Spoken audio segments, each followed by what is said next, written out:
আসসালামু আলাইকুম। আমরা আজকে 8B স্টার্ট করব। এটা আমরা লাস্ট ক্লাসে শেষ করছিলাম, আর 8B এর জন্য আমাদের মোটামুটি মোর অর লেস 2টা ক্লাস লাগবে। হয়তো আজকের ক্লাসের পর ইনশাআল্লাহ আমরা ট্রাই করব আগামী ক্লাসে 8B শেষ করতে। আসলে এখানে খুব আহামরি লেভেলের কোনো কঠিন ম্যাথ নাই, শুধুমাত্র 2টা কনসেপ্ট আছে, তাও 2টা না, একটা কনসেপ্টই বলা চলে। সেই কনসেপ্টটা মাথার ভিতরে ঢুকাইতে পারলে কাজ শেষ। আর আমরা ওদের ম্যাক্সিমাম ম্যাথ আমরা নিজেরা করাই দিব, আমি নিজেই করাই দিব। আর ওদের ম্যাথ একটু কম, কারণ এখানে খুব একটা টাইপস নাই, একই টাইপসের ম্যাথ সবগুলা। তো আমরা করবো আস্তে আস্তে।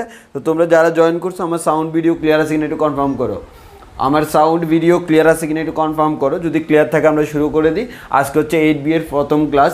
আজকের ক্লাসে আমরা এই যে বলের ত্রিভুজ সূত্রের বিপরীত উপপাদ্য, লামির উপপাদ্য, তার বিপরীত উপপাদ্য, এই 4টা জিনিস আমরা পড়বো। মেইনলি হচ্ছে আসলে সব মিলে কথা একটাই, সেটা আমরা দেখব। তো আগে বলো আমার সাউন্ড ভিডিও ক্লিয়ার আছে কিনা। আমার সাউন্ড ভিডিও ক্লিয়ার আছে কিনা কনফার্ম করো। যদি সাউন্ড ভিডিও ক্লিয়ার থাকে তাহলে আমরা শুরু করতে পারি। সাউন্ড ভিডিও ক্লিয়ার থাকলে আমরা শুরু করে দিতে পারি। আমার সাউন্ড ভিডিও ক্লিয়ার আছে কিনা একটু কনফার্ম করো। আমার সাউন্ড ভিডিও ক্লিয়ার আছে কিনা একটু কনফার্ম করো। সাউন্ড এবং ভিডিও ক্লিয়ার থাকলে আমরা শুরু করে দিতে পারি।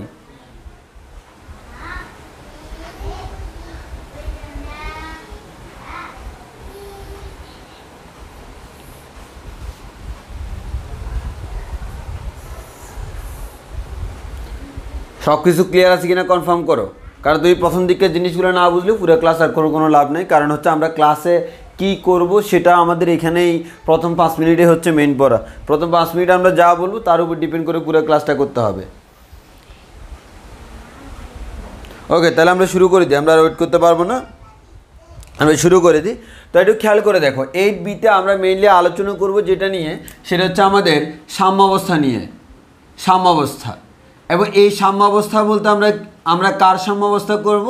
আমরা করব হচ্ছে 3টি বলের। আবারও বলতেছি, কয়টি বলের? 3টি বলের। অনলি 3টি বল নিয়ে আমরা এখানে সাম্যাবস্থা ক্রিয়েট করব। 3টার অধিক নয়, 3টা থেকে কমও নয়, একেবারে এক্স্যাক্টলি 3টা। আমরা এখানে যে উপপাদ্য দিব সেগুলো হচ্ছে 3টা বলের জন্য। তো 3টা বলের যে সাম্যাবস্থার সূত্র, সেই সাম্যাবস্থার সূত্রটা আমরা দেখব যে 3টা বল যদি থাকে তারা কিভাবে সাম্যাবস্থা ক্রিয়েট করতে পারে। আবারও বলতেছি, আমাদের 8B হচ্ছে বলের সাম্যাবস্থা, অর্থাৎ 3টা বলের সাম্যাবস্থা করব। এর মানে 3টা বল একসাথে কাজ করে কিভাবে সাম্যাবস্থা ক্রিয়েট করতে পারে। অর্থাৎ বুঝতে পারতেছো, 3টা বল মিল একসাথে ক্রিয়া করে সাম্যাবস্থা ক্রিয়েট করবে, মানে এই 3টা বলের টোটাল লব্ধির মানটা হচ্ছে 0। এখন আমরা সেই কনসেপ্টটা দেখব, কোন প্রসেসে আগাইলে 3টা বল মিলে আমাদের সাম্যাবস্থা সৃষ্টি করে। তা একটু খেয়াল করে দেখি। আমরা ধরে নিলাম এটা ত্রিভুজ, এটা হচ্ছে এটা ত্রিভুজ। এই ত্রিভুজ মানেই হচ্ছে আমার এখানে 3টা বাহু থাকবে, 3টা বাহু থাকবে। এই ত্রিভুজের যে 3টা বাহু, এই 3টা বাহু বরাবর 3টা বল একই ক্রমে ক্রিয়ারত থাকে। খুব মনোযোগ দিয়ে খেয়াল করো, পি কিউ আর, এই 3টা বল একই ক্রমে, 3টা একই ক্রমে কোনো একটা ত্রিভুজের মধ্যে ক্রিয়ারত আছে। তাহলে কমেন্টে বলো, এই পি কিউ আর 3টা বলের লব্ধির মান কত? পি প্লাস কিউ প্লাস আর সমান কত? এই 3টা বলের লব্ধি কত? তোমরা নিজেরাই বলো। একটা ত্রিভুজের মধ্যে 3টা বাহু আছে, প্রত্যেকটা বাহু বরাবর একটা একটা করে বল কাজ করতেছে। প্রত্যেকটা বাহু বরাবর একটা একটা করে বল কাজ করতেছে। তাহলে আমাদের এক্ষেত্রে 3টা বলের লব্ধিটা কত? 3টা বলের লব্ধিটা কত? 3টা বলের লব্ধির হচ্ছে 0। তাহলে আমি দেখতে পাচ্ছি 3টা বলের লব্ধি 0 মান হচ্ছে এই 3টা বল কাজ করা আর না করা সেম কথা। অর্থাৎ এই 3টা বল মিলে টোটাল লব্ধি হচ্ছে 0, নিট বল 0। এর মানে এই 3টা বল যদি এট এ টাইম কোনো একটা বস্তুর উপর কাজ করে, তাহলে এটা কাজ করা আর না করা সেম কথা। এর মানে হচ্ছে এই 3টা বল মিলে সাম্যাবস্থা সৃষ্টি করবে। তাহলে একটু খেয়াল করে দেখো, এই যে ত্রিভুজের মধ্যে 3টা বল একই ক্রমে যদি থাকে, তাদের লব্ধির মান 0, সেটা আমরা আগে থেকেই জানি। আর লব্ধির মান 0 মানে হচ্ছে তারা সবাই মিলে সাম্যাবস্থা ক্রিয়েট করবে। সাম্যাবস্থা ক্রিয়েট করবে। কারো যদি প্রবলেম হয় সেটা তো তোমার পার্সোনাল প্রবলেম, আমার এখান থেকে কোনো প্রবলেম নাই, এখানে নেটের যথেষ্ট খুব ভালো, আমার এখান থেকে ব্রডকাস্টিং কোয়ালিটি যথেষ্ট ভালো। ওকে, তাহলে আমরা সামনে দিয়ে খেয়াল করে দেখি। এবার আসো, তাহলে আমি কি দেখলাম, আমার কাছে তিনটা বল আছে পি কিউ আর, এই তিনটাকে আমি একটা ত্রিভুজের তিনটি বাহু দ্বারা একই ক্রমে প্রকাশ করলাম। তাহলে আবার খেয়াল করো, তিনটি বলকে একটি ত্রিভুজের তিনটি বাহু দ্বারা মানে ও দিকে যদি একই ক্রমে, তিনোটা একই ক্রমে যদি প্রকাশ করতে পারি, তখন আমরা বলতে পারি এই তিনটা বলের লব্ধি শূন্য, মানে তারা সাম্যাবস্থা ক্রিয়েট করবে।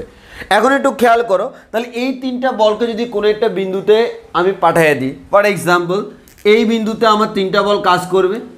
একটা বল হচ্ছে এই ফি বলটা, ফি বলটা কোন দিকে কাজ করে ভাই, এই দিকে, এই যে এই বিন্দুতে আমি এই দিকে আমাদের একটা বল নাম দিলাম ফি বল। কিউ বলটা কোন দিকে কাজ করে ভাই, এই দিকে, তাহলে এই দিকে আমি একটা বল দিলাম হচ্ছে কিউ বল। আর বলটা কাজ করে কোন দিকে, এই নিচের দিকে, তাহলে এই বরাবর বল কাজ করতেছে হচ্ছে আর বল। তাহলে পি কিউ আর তিনটা বল কাজ করতেছে। তাহলে একটু খেয়াল করে দেখো, কোন একটা বিন্দুতে যদি তিনটা বল আমাদের কার্যরত ক্রিয়ারত থাকে, তাহলে এই ক্ষেত্রে আমরা যে জিনিসটা বলতে পারি, তুমি দেখো এই তিনটা বল কোন তিনটা বল, যে তিনটা বলকে আমি এখানে দেখছিলাম, তাহলে এই তিনটা বলই হচ্ছে এই তিনটা বল। এই তিনটা বল এট এ টাইম কাজ করলে সাম্যাবস্থা ক্রিয়েট হচ্ছে, তাহলে এই তিনটা বলে কি সাম্যাবস্থা ক্রিয়েট হবে না? অবশ্যই হবে। তাহলে আমরা দুইটা কথা বলতে পারতেছি, ভাইয়া যদি তিনটা বল একটা ত্রিভুজের তিনটা বাহু দ্বারা একই ক্রমে ক্রিয়ারত থাকে, তাহলে তারা যদি কোনো একটা বিন্দুতে কাজ করে, সেক্ষেত্রে সাম্যাবস্থা ক্রিয়েট হবেই। তাহলে আমি আবারও বলতেছি, কোনো একটা ত্রিভুজের তিনটা বাহু বরাবর একই ক্রমে তিনটা ভেক্টর যদি কাজ করে, তিনটা বল যদি কাজ করে, ওই তিনটা বলের লব্ধি শূন্য, মানে তারা সাম্যাবস্থা সৃষ্টি করবে। অর্থাৎ তাদেরকে যদি তুমি কোনো একটা বিন্দুতে ক্রিয়ারত করো, এই তিনটা বলের লব্ধি শূন্য, এই তিনটা বলের লব্ধি শূন্য, এর মানে এই যে বস্তুটা মাঝখানে, যে বস্তুটার উপর এই তিনটা বল কাজ করতেছে, এই বস্তুটা সাম্যাবস্থায় আছে। এই বস্তুটা কোন অবস্থায় আছে? সাম্যাবস্থায় আছে। এই বস্তুটা কোন অবস্থায়? সাম্যাবস্থায় আছে। তাহলে আমরা বলতে পারি এক্ষেত্রে বস্তুটা সাম্যাবস্থায় আছে। একইভাবে উল্টোভাবে বলতে পারি, যদি কোনো একটা বিন্দুতে তিনটা বল কাজ করে যদি ওই বস্তুটা সাম্যাবস্থায় থাকে, এর মানে হচ্ছে ওই তিনটা বলকে দিয়ে একটা ত্রিভুজ ড্র করা যাবে। তাহলে আমাদের কথাটা কি খেয়াল করো, দুইটা কথা বলছি, থিওরিগুলো এগুলো হচ্ছে থিওরি। দুইটা কথা বলছি, একটা ত্রিভুজের মধ্যে যদি তিনটা বাহু বরাবর তিনটা বল একই ক্রমে বা একই সিরিয়ালে কাজ করে, তাহলে তাদের লব্ধিটা শূন্য, মানে ওই তিনটা বল মিলে সাম্যাবস্থা ক্রিয়েট করে। এর মানে ওই তিনটা বলকে যদি কোনো একটা বিন্দুতে অ্যাট এ টাইম কাজ করাও, এই তিনটা বলকে কোনো একটা বিন্দুতে অ্যাট এ টাইম কাজ করাইলে সেই বস্তুটা বা সেই বিন্দুটা সাম্যাবস্থায় থাকবে। উল্টাভাবে বলা যায়, কোনো একটা বস্তুর উপর তিনটা বল কাজ করে সাম্যাবস্থা সৃষ্টি করছে, এর মানে হচ্ছে এই তিনটা বলকে দিয়ে একটা ত্রিভুজ ড্র করা যাবে, যেই ত্রিভুজের মধ্যে এই তিনটা বল একই ক্রমে থাকবে। কথা ক্লিয়ার কিনা বলো, কথা ক্লিয়ার কিনা? এই যে দুইটা কথা বললাম, এই দুইটা হচ্ছে দুইটা উপপাদ্য। আমি বলবো কোনটার নাম কি, আগে বলো আমার কথাটা বুঝছো কিনা। তাহলে আমার কথা কি, যদি কোনো একটা ত্রিভুজের মধ্যে তিনটা বল একই মানে এবং আমাদের দিক একই ক্রমে কার্যরত থাকে, তাহলে তাদের লব্ধির মান শূন্য। এর মানে হচ্ছে এরকম থাকলে তারা কোনো একটা বস্তুর উপর ক্রিয়া করলে সাম্যাবস্থায় থাকবে। আর যদি সাম্যাবস্থায় থাকে, তাদেরকে দিয়ে একটা ত্রিভুজ গঠন করা যাবে। ত্রিভুজ গঠন করা গেলে সাম্যাবস্থায় থাকবে, সাম্যাবস্থায় থাকলে ত্রিভুজ গঠন করা যাবে। পরীক্ষায় তোমাকে কোয়েশ্চেন করা হবে এই তিনটা বল সাম্যাবস্থায় থাকবে কিনা। তোমার কথা হচ্ছে যদি এই তিনটা বল যদি কোনো ত্রিভুজ গঠন করতে পারে, তাহলে সাম্যাবস্থায় থাকবে, অন্য ক্ষেত্রে থাকবে না। এর মানে তুমি যদি কোনো একটা ত্রিভুজের মধ্যে একই ক্রমে তিনটা বলকে আনতে পারো, 100% কনফার্ম ওই তিনটা বল আমাদের সাম্যাবস্থার সৃষ্টি করবে। এটাই হচ্ছে সাম্যাবস্থার শর্ত। বলো বুঝছি কিনা?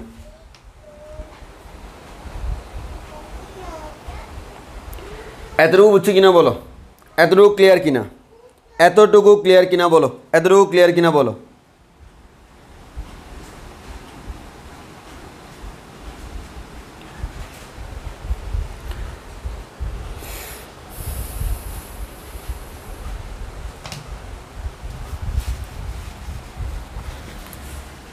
ওকে,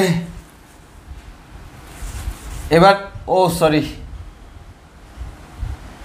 এই যে এখানে আমরা যে বললাম কোনো একটা বিন্দুতে কাজ করলে তাদেরকে দিয়ে ত্রিভুজ গঠন করা যায়, এটাকে আমরা বলি বলের ত্রিভুজ সূত্র। এর মানে তিনটা বল সাম্য অবস্থায় থাকলে ত্রিভুজ গঠন করা যাবে। আর ত্রিভুজ গঠন করা গেলে তারা সাম্য অবস্থায় থাকবে, এটা হচ্ছে উল্টা, তাকে আমরা বলি বলের ত্রিভুজ সূত্রের বিপরীত সূত্র। তাহলে কি বললাম? সাম্য অবস্থায় থাকলে ত্রিভুজ গঠন করা যাবে, এটা হচ্ছে ত্রিভুজ সূত্র। ত্রিভুজ গঠন করা গেলে সাম্য অবস্থায় থাকবে, এটা হচ্ছে ত্রিভুজ সূত্রের উল্টা উপপাদ্য, মানে ত্রিভুজ সূত্রের বিপরীত উপপাদ্য।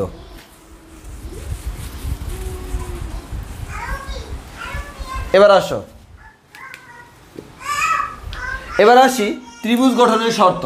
এখন তোমাকে পরীক্ষায় কোয়েশ্চেন করা হবে যে তিনটা বল মিলে সাম্য অবস্থা সৃষ্টি করা সম্ভব কিনা। তাহলে আমাকে ত্রিভুজ গঠনের শর্ত জানতে হবে। তাহলে ত্রিভুজ গঠনের শর্ত, ত্রিভুজ গঠনের শর্ত, ত্রিভুজ গঠনের শর্ত কি? আমি এটা ত্রিভুজ এঁকে ফেলি। আমার এই ত্রিভুজটার নাম দিলাম এ বি সি, একটা ত্রিভুজ। এই ত্রিভুজে দেখো তুমি যে কোনো দুইটা বাহুকে যোগ করো, এ বি প্লাস বিসি, এই দুইটা বাহুকে যোগ করলাম।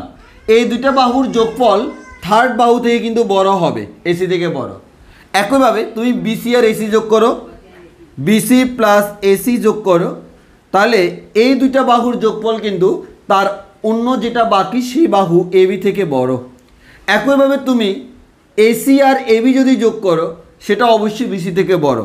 এসি প্লাস এবি যদি যোগ করো সেটা অবশ্যই বিসি থেকে বড়। এটা হচ্ছে ত্রিভুজ গঠনের শর্ত।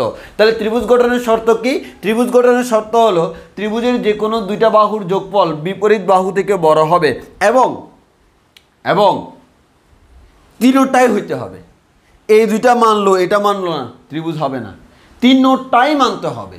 তুমি তিনটা কেস করে দেখবা, তিনটা করে দেখবা, তিনটা করে দেখবা, তিনটা করে যদি আমার তিনটাই শর্তটা মানে তখন ত্রিভুজ গঠন সম্ভব। দুইটাকে যোগ করলে তিন নাম্বারটা থেকে বড় হবে, ত্রিভুজ গঠন করা সম্ভব। যদি এটা না হয় সম্ভব না।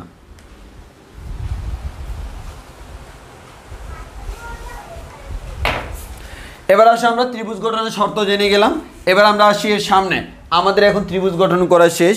এবার আমাকে বলা হবে 3 নিউটন, 5 নিউটন আর 6 নিউটন বল ত্রয় সাম্যাবস্থা সৃষ্টি করা সম্ভব কিনা। বল ত্রয় মিলে সাম্যাবস্থা সৃষ্টি সম্ভব কিনা, সাম্যাবস্থা সৃষ্টি সম্ভব কিনা। তাহলে একটু খেয়াল করো, সাম্যাবস্থা সৃষ্টি করা সম্ভব হবে যদি এই তিনটা বলকে কোনো একটা ত্রিভুজের মধ্যে প্রতিস্থাপন করা যায় এবং তারা একই ক্রমে কাজ করবে। তো তোমাকে সাম্যাবস্থা সৃষ্টি করা যায় কিনা, দিকের কথা বলে নাই, দিক আমি আমার ইচ্ছা মতো দিব যেভাবে প্রয়োজন হয়। ত্রিভুজ গঠন করা মানে হচ্ছে আমি চাইলে সাম্যাবস্থা তৈরি করতে পারবো। তা এখন আমার কথা হচ্ছে এই তিনটা বল মিলে সাম্যাবস্থা তৈরি করা সম্ভব কিনা। তাহলে আমি কি করব, যে কোনো দুইটাকে যোগ করব। কাকে যোগ করলাম? 3 নিউটন প্লাস 5 নিউটন যোগ করলাম, আসলো হচ্ছে 8 নিউটন। এরপর আমি 5 নিউটন আর 6 নিউটনকে যোগ করলাম, আসলো হচ্ছে 11 নিউটন। এরপর আমি 3 নিউটন প্লাস 6 নিউটনকে যোগ করলাম, আসলো হচ্ছে 9 নিউটন। দেখো তুমি কাকে কাকে যোগ করছো, তুমি 3 আর 5কে যোগ করছো। 3 আর 5কে যোগ করলে পাইছো 8, সেটা কিন্তু 6 থেকে ঠিকই বড়। এর মানে দুইটার যোগফল তৃতীয়টা থেকে বড়। তুমি 5 আর 6কে যোগ করছো, 11 পাইছো। 5 আর 6কে যোগ করলে বাকি থাকে 3, সেটা কিন্তু 3 নিউটন থেকে বড়। তুমি 3 আর 6কে যোগ করছো, 9 নিউটন। 3 আর 6 এই দুইটা থেকে কিন্তু বাকি থেকে 5 নিউটন, সেটা 5 নিউটন থেকে বড়। এর মানে আমাদের এটা সাম্যাবস্থা গঠন করা সম্ভব। শেষ। এক্সামে এই ধরনের প্রশ্ন আসে যে আমাদের তিনটা বল মিলে সাম্যাবস্থা তৈরি করতে পারবে কি না। তাহলে আমরা যদি দেখি যে কোনো দুইটার যোগফল তৃতীয়টা থেকে বড় হয়, তাহলে দ্যাট মিনস তারা ত্রিভুজ গঠন করতে পারবে। এর মানে তারা সাম্যাবস্থার সৃষ্টি করা সম্ভব, অন্যথায় সম্ভব না। এদের যে কোনো একটা যদি আমার ডিফ্লেক্টেড হয় তাহলে সাম্যাবস্থা সৃষ্টি করা সম্ভব না। বলো আমাদের এতটুকু ক্লিয়ার কেন? এতটুকু আমরা বুঝছি কিনা বলো? এতটুকু বুঝছি কিনা বলো?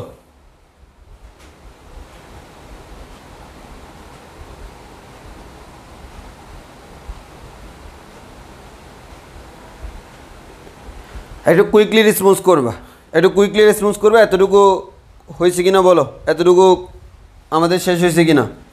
ওকে, এবার আমরা আসি তোমাদের এটা এটা কোয়েশ্চেন হইতে পারে, এই কোয়েশ্চেনটা আমি বানাই দিছি। এবার তোমার বই থেকে আরেকটা কোয়েশ্চেন করি যে এই ধরনের ম্যাথগুলো অন্য একটি স্টাইলে আসতে পারে। 4, 7, 11 অনুপাতের 3টি বল, এটা তোমার বইয়েরই কোয়েশ্চেন। 4 অনুপাত 7 অনুপাত 11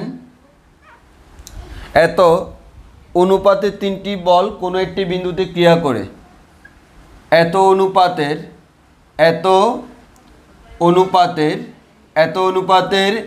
3টি বল, এত অনুপাতের 3টি বল একটি বিন্দুতে ক্রিয়া করে। 3টি বল একটি বিন্দুতে ক্রিয়া করে, একটি বিন্দুতে ক্রিয়া করে, একটি বিন্দুতে ক্রিয়া করে। এবার বলা হলো বল 3টি কি সাম্য অবস্থায় থাকবে? বল 3টি কি সাম্য অবস্থায় থাকবে?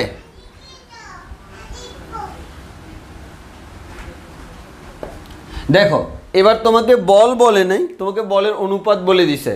তো অনুপাত কত ভাইয়া? আমাদের এখানে আমরা যদি সলিউশনে যাই, আমাকে বলের অনুপাত বলে দিল। তো আমাকে যে অনুপাতে বললো, অনুপাত কত ভাইয়া? আমাদের অনুপাত হচ্ছে 4 অনুপাত 7 অনুপাত 11। তাহলে আমরা ধরি বলত্রয় কে কে? আমরা অনুপাত তুলে একটা কনস্ট্যান্ট কে বসাতে পারি। বলত্রয় একটা হচ্ছে 4K, আরেকটা হচ্ছে 7K, আরেকটা হচ্ছে 11K। তাহলে 3টা পেয়ে গেছি। এবার যে কোনো দুইটা যোগফল তৃতীয় থেকে বড় হইতে হবে। ফর এক্সাম্পল আমি 4K আর 7K কে যোগ করব, পাবো হচ্ছে 11K। এরপর আমি হচ্ছে 7K আর 11K কে যোগ করব, পাবো হচ্ছে 18K। আমি 4K আর 11K কে যোগ করব, পাবো হচ্ছে 15K। তাহলে 4K আর 7K কে যোগ করলে পাচ্ছি হচ্ছে 11K। 4 আর 7 বাদ দিলে থাকি 11। এটা কিন্তু 11 থেকে বড় নয়, এটা কিন্তু 11K থেকে বড় হইতে হয়, কিন্তু বড় নয়। এটা কেমন? এটা 11K এর সমান। এবার আসো এখানে 7 আর 11 পাইলাম হচ্ছে 8, 7 11 পাইলাম হচ্ছে 8। এটা কিন্তু 4K থেকে ঠিকই বড়, 4K থেকে বড়। আর 4 আর 11 মিলে হচ্ছে 15 কিন্তু রিমাইন্ডার 7K সেটা থেকে বড়। তাহলে দেখো এটা বলে ত্রিভুজ হবে, এটা বলে ত্রিভুজ হবে, এটা বলে ত্রিভুজ হবে না। কেউ যদি বলে ত্রিভুজ হবে না, দ্যাট মিনস ত্রিভুজ হবে না। ত্রিভুজ হইতে হলে তিনটাই ফুলফিল করতে হবে। সো আমরা বলতে পারি ত্রিভুজ গঠন সম্ভব নয়। এর মানে হচ্ছে তারা সাম্য অবস্থায় থাকবে না, সাম্য অবস্থায় থাকবে না। বলো ক্লিয়ার কিনা? তারা সাম্য অবস্থায় থাকবে না, এটা হচ্ছে আনসার। বলো বুঝছি কিনা? তারা সাম্য অবস্থায় থাকবে কিনা? উত্তর হলো তারা সাম্য অবস্থায় থাকবে না। এই ধরনের প্রশ্নগুলো MCQতে একটু বেশি আসে, আর বিশ্ববিদ্যালয়ে ভর্তি পরীক্ষা এগুলো বেশি আসে। বলো আমরা এটা বুঝছি কিনা? আজকে আমাদের এই অধ্যায় পুরোটা হচ্ছে আমাদের এরকম সাম্য অবস্থা নিয়ে। খুবই সহজ একটা অধ্যায়, যদি তুমি সহজভাবে উপলব্ধি করতে পারো। একটু ক্লিয়ার কিনা বলো?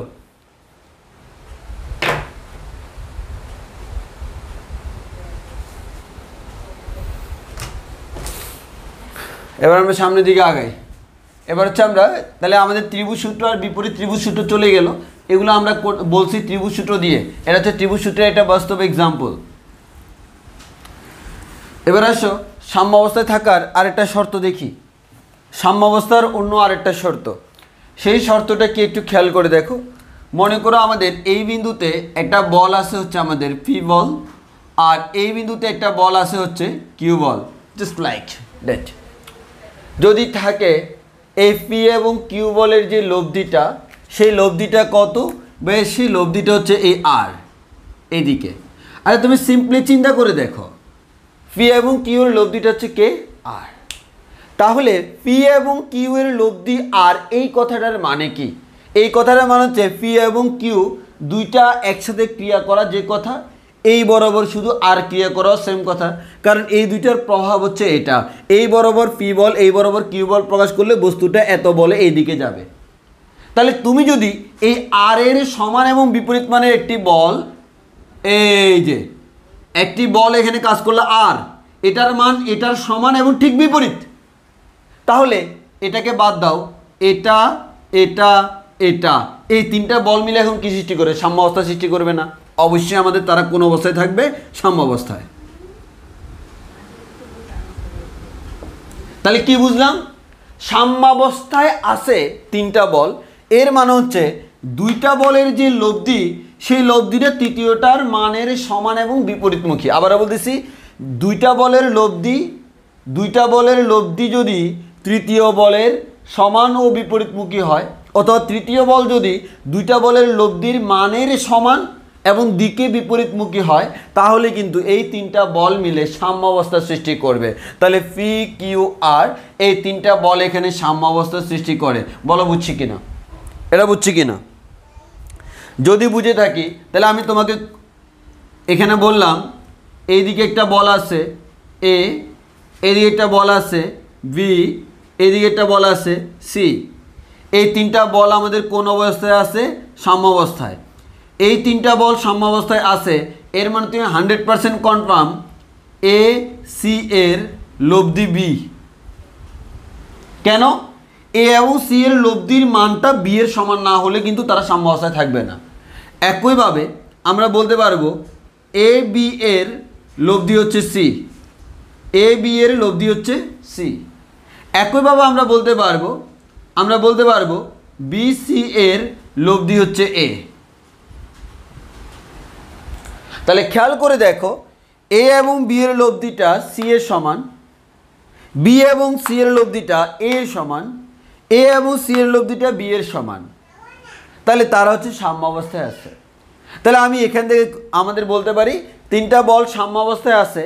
এই কথাটার মানে হচ্ছে যে কোনো দুইটা বলের লব্ধির মান তৃতীয়টার সমান, যে কোনো দুইটা বলের লব্ধির মান তৃতীয়টার সমান।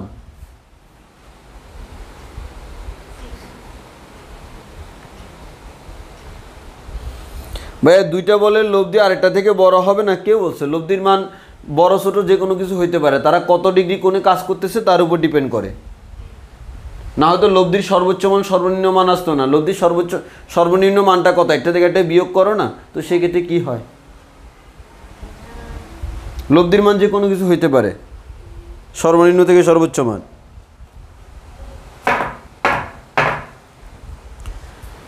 তাহলে আমাদের তিনটা বল সাম্য অবস্থায় আছে মানে হচ্ছে আমাদের যে কোনো দুইটা বলের লব্ধি তৃতীয়টার সমান। শেষ। এটা আমাকে অলওয়েজ মাথায় রাখতে হবে।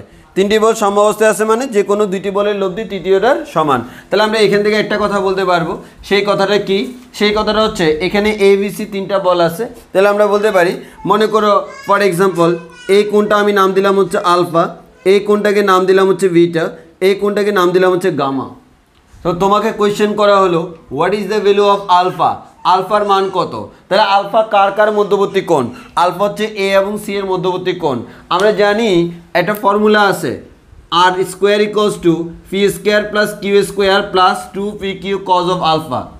এখান থেকে খেয়াল করো, পি কিউ আর জানা থাকলে আলফা বের করা যায় না? যায়। তবে কথা হচ্ছে এই আলফাটা কার কার মধ্যবর্তী কোণ? এই আলফা হচ্ছে যাদের লব্ধি তাদের মধ্যবর্তী কোণ। তাহলে তোমাকে যখন এই আলফাটা বের করতে হবে, আলফাটা কার কার?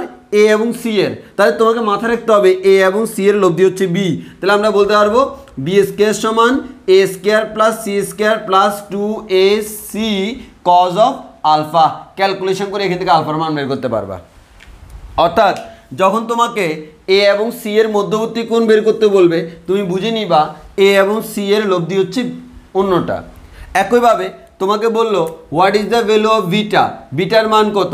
বিটা কার কার মধ্যবর্তী কোণ? বিটা হচ্ছে বি এবং সি এর মধ্যবর্তী কোণ। তাহলে বি এবং সি এর মধ্যবর্তী কোণ যেহেতু, তুমি সিম্পলি বলতে পারো বিটা হচ্ছে বি এবং সি এর মধ্যবর্তী কোণ। এর মানে বি এবং সি এর লব্ধি হচ্ছে এ।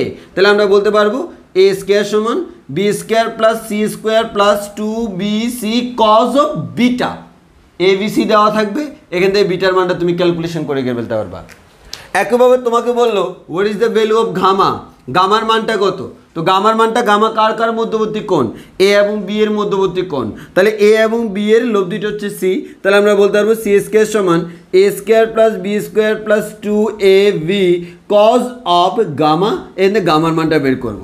তাহলে এই ধরনের প্রশ্ন এক্সামে একটু বেশি আসে, এবং আমরা 8A পড়ানোর সময় বলছিলাম 8A-তে কিছু ম্যাথ আছে, 2-1টা ম্যাথ দিছে যেগুলো আমাদের 8B-তে আমাদের করাইতে হবে। সেটা হচ্ছে এটা, যে তোমাকে বলা হলো এত এত এত তিনটি বল মিলে সাম্য অবস্থা সৃষ্টি করে। যেমন ফর এক্সাম্পল তোমাকে এরকম বলা হলো 3, 5, 7 নিউটন বল, এই তিনটা বল মিলে সাম্য অবস্থা সৃষ্টি করলো। এবার তোমাকে বলা হলো 5 এবং 7 নিউটনের মধ্যবর্তী কোণ কত। তাহলে 5 এবং 7-এর মধ্যবর্তী কোণ যদি জিজ্ঞেস করে, তুমি 5 এবং 7-কে দুইটা বল ধরে তাদের মধ্যবর্তী কোণটা আলফা ধরে 3টাকে তুমি লব্ধি ধরবা, তাহলে আমাদের আনসার বের হয়ে যাবে। তোমাকে যদি বলা হয় 3 এবং 5-এর মধ্যবর্তী কোণ কত, 3 এবং 5 দুইটার লব্ধি হচ্ছে 7। তোমাকে বলা হলো 3 এবং 7-এর মধ্যবর্তী কোণ কত, তাহলে 3 এবং 7-এর লব্ধি হচ্ছে 5।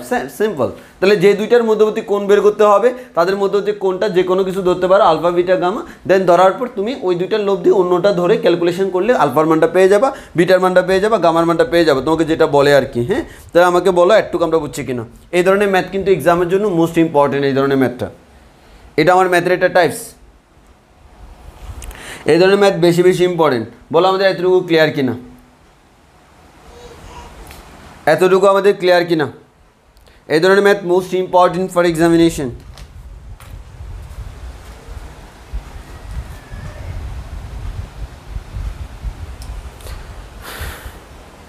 এতটুকু আমাদের সবার ক্লিয়ার হয়েছে কিনা কনফার্ম করো।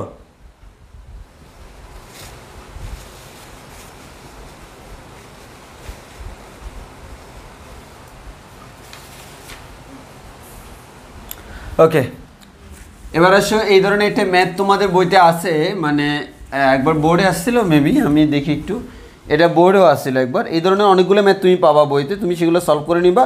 আর আমি করাচ্ছি হচ্ছে শুধুমাত্র, অলরেডি তো আমি নিয়ম বলে দিছি, একটা এক্সেপশনাল ম্যাথ করতে। এক্সেপশনাল না, আমাদের এটা হচ্ছে যশোর বোর্ড 2019 সালে আসছিল।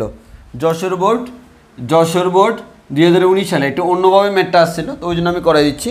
বলা হলো ফি কিউ আর বলত্রয় সাম্য অবস্থায় থাকে। ফি কিউ আর, মানে প্রশ্নটা এরকম, যদি ফি কিউ আর বলত্রয় সাম্যাবস্থায় থাকে, কোন অবস্থায় আছে, সাম্যাবস্থায় থাকে, এবং √2 P equals to √2 Q equals to R. এর মানে কি, এর মানে হচ্ছে √2 ফি এর মান, √2 কিউ এর মান, আর এর মান তিনটা সমান। তুমি আর এর জায়গায় যে কোনোটা বসাইতে পারবা, এই দুইটাকে সমান ধরতে পারবা, হোয়াট এভার, এক কথায় এই তিনটা হচ্ছে সমান। তোমাকে বলা হলো যদি হয় তবে ফি কিউ এবং আর ফি এর মধ্যবর্তী কোণ নির্ণয় করো। তোমাকে বলা হলো ফি এবং কিউ এর মধ্যবর্তী কোণ কত, আর এবং ফি এর মধ্যবর্তী কোণ কত। কি বলা হলো, ফি কিউ এর মধ্যবর্তী কোণ, আর এবং ফি এর মধ্যবর্তী কোণ। তাহলে আমি এখান থেকে তোমাকে একটা জিনিস বলে দিই ভাইয়া, সিম্পল কথা হচ্ছে আর এর মান হচ্ছে √2 ফি, সেই আর এর মানেই হচ্ছে √2 কিউ। মানে আর এর মান তুমি √2 ফিও বসাইতে পারো, √2 কিউও বসাইতে পারো। আবার তুমি প্রথম দুইটা অনুপাত যদি নাও, এখান থেকে তুমি বলতে পারবা √2 ফি ইকুয়ালস টু √2 কিউ। তাহলে √2 চলে গেছে, that means phi equals to Q. অর্থাৎ তোমাকে এখান থেকে বুঝাই দিল ফি এবং কিউ পরস্পর সমান, এবং আর এর মান হচ্ছে √2 ফি, আর এর মান হচ্ছে √2 কিউ। এই ফি কিউ আর তিনটা বল সাম্য অবস্থায় থাকে। তোমাকে কার কার মধ্যবর্তী কোণ বের করতে বললো, ফি এবং কিউ। ফি এবং কিউ এর মধ্যবর্তী কোণ কত, ধরে নিলাম ফি এবং কিউ এর মধ্যবর্তী কোণ হচ্ছে আলফা। তাহলে ফি এবং কিউ এর লব্ধিটা হচ্ছে অপরটাকে আর, কারণ ফি কিউ আর তিনটা সাম্য অবস্থায় আছে। তাহলে ফি কিউ এর লব্ধি হচ্ছে আর, আর স্কয়ার সমান P square plus Q square plus 2 P Q cos of alpha. এই আলফার মান বের করব। আর এর মান কত, যে কোনো কিছু হইতে পারে, আমি ধরে নিলাম আর এর মান হচ্ছে √2 ফি ইকুয়ালস টু ফি এবং কিউ পরস্পর সমান সমান P square plus P square, আচ্ছা √2 P whole square, P square plus 2 into P cos of alpha. তাহলে এখান থেকে বলতে পারি 2 P square equals to P square plus P square সমান 2 P square plus 2 P square cos of alpha. তাহলে একটু খেয়াল করো, আমাদের 2 P square cancel out, then আমরা বলতে পারবো যে আমাদের এটা যদি চলে যায়, এখান থেকে বলা যায় 2 P square cos alpha equals to হচ্ছে 0। এখান থেকে বলতে পারি কজ আলফা ইকুয়ালস টু হচ্ছে 0। তো কজ কত ডিগ্রির মান 0, আমরা জানি হচ্ছে কজ 90 ডিগ্রির মান 0। So we can say that the value of alpha equals to 90 degree and this is our answer. অর্থাৎ ফি এবং কিউ এদের মধ্যবর্তী কোণ হচ্ছে 90 ডিগ্রি। ফি এবং কিউ এর মধ্যবর্তী কোণ হচ্ছে 90 ডিগ্রি। ফি এবং কিউ এর মধ্যবর্তী কোণ 90। এবার তোমাকে বলা হলো আর এবং ফি এর মধ্যবর্তী কোণ কত, জানি না আর এবং ফি এর মধ্যবর্তী কোণ কত, আমি ধরে নিলাম আর এবং ফি এর মধ্যবর্তী কোণ বিটা, সেই বিটাটা আমাকে বের করতে হবে,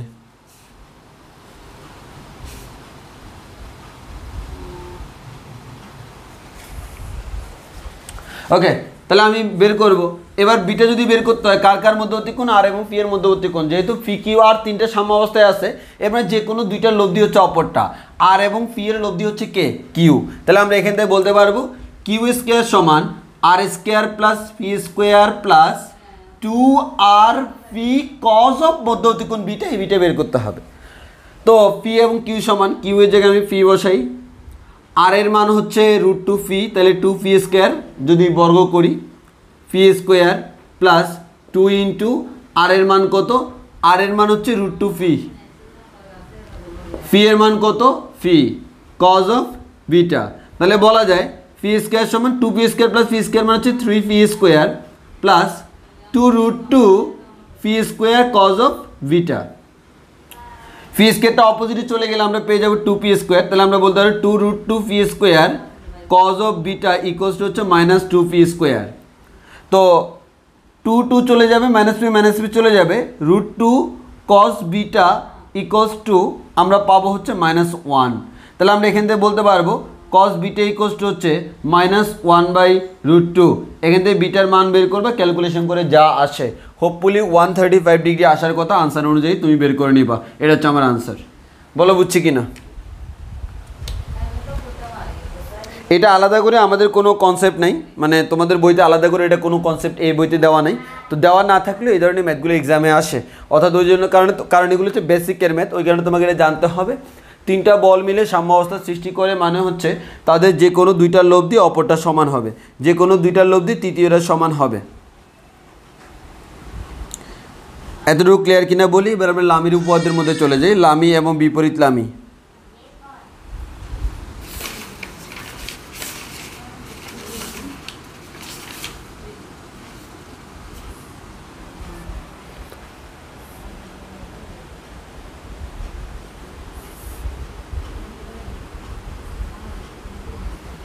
লামি বিপরীত লামি পড়বো এখন। আগে বলা একটুকু আমাদের ক্লিয়ার হয়েছে কিনা, কোনো কোয়েশ্চেন আছে কিনা? খুবই সিম্পল জিনিস। এবার এসে লামি, এই লামিটা হচ্ছে পুরো, এই লামিটা দিয়ে আমাকে আর বাকি সব ম্যাথ করতে হবে। ত্রিভুজ সূত্র এবং আমাদের লব্ধির কনসেপ্ট দিয়ে আমরা যা যা করলাম ম্যাথ শেষ, আর বাকি পুরো অধ্যায় আমাদেরকে আগাইতে হবে লামি দিয়ে। সো লামিটা হচ্ছে মোস্ট ইম্পর্টেন্ট, এই লামি দিয়ে তোমাকে পুরো অধ্যায়টা ব্যাকআপ দিতে হবে। তো প্রথম কথা হচ্ছে ভাইয়া লামি কখন ব্যবহার করতে পারবো? লামি তখনই ব্যবহার করতে পারবো, তোমাকে লামির উপপাদ্য কি বললো দেখো, যদি কোনো একটা বিন্দুতে তিনটা বল কাজ করে, একটা বলের নাম দিলাম পি, আরেকটা বলের নাম দিলাম কিউ, আরেকটা বলের নাম দিলাম আর। পি এবং কিউ এর অপোজিট কোণটাকে আমি নাম দিলাম হচ্ছে আমাদের, এই যে আমাদের পি এর অপোজিট কোণটাকে নাম দিলাম আলফা, কিউ এর অপোজিট কোণটাকে নাম দিলাম বিটা, আর এর অপোজিট কোণটাকে নাম দিলাম হচ্ছে গামা। তো লামির উপপাদ্য আমাদেরকে যেটা বলে সেটা হচ্ছে কোনো একটা বিন্দুতে তিনটা বল ক্রিয়ারত থেকে তারা যদি সাম্যাবস্থা সৃষ্টি করে, যে কোনো একটা বিন্দুতে তিনটা বল, I repeat again only 3 force, বেশিও হওয়া যাবে না কমও হওয়া যাবে না, এক্স্যাক্টলি তিনটা হতে হবে। তো তিনটা বল মিলে যদি সাম্যাবস্থা সৃষ্টি করে তাহলে বিজ্ঞানী লামির মতে যে কোনো একটা বল তার বিপরীত কোণের সাইনের সমানুপাতিক।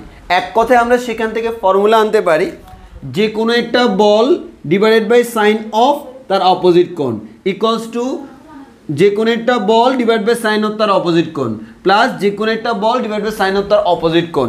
এখানে অপোজিট কোণ বলতে কি মিন করে দেখো, এখানে তোমরা তিনটা বলই পাবা, একটা হচ্ছে পি, একটা হচ্ছে কিউ, আর একটা হচ্ছে আর।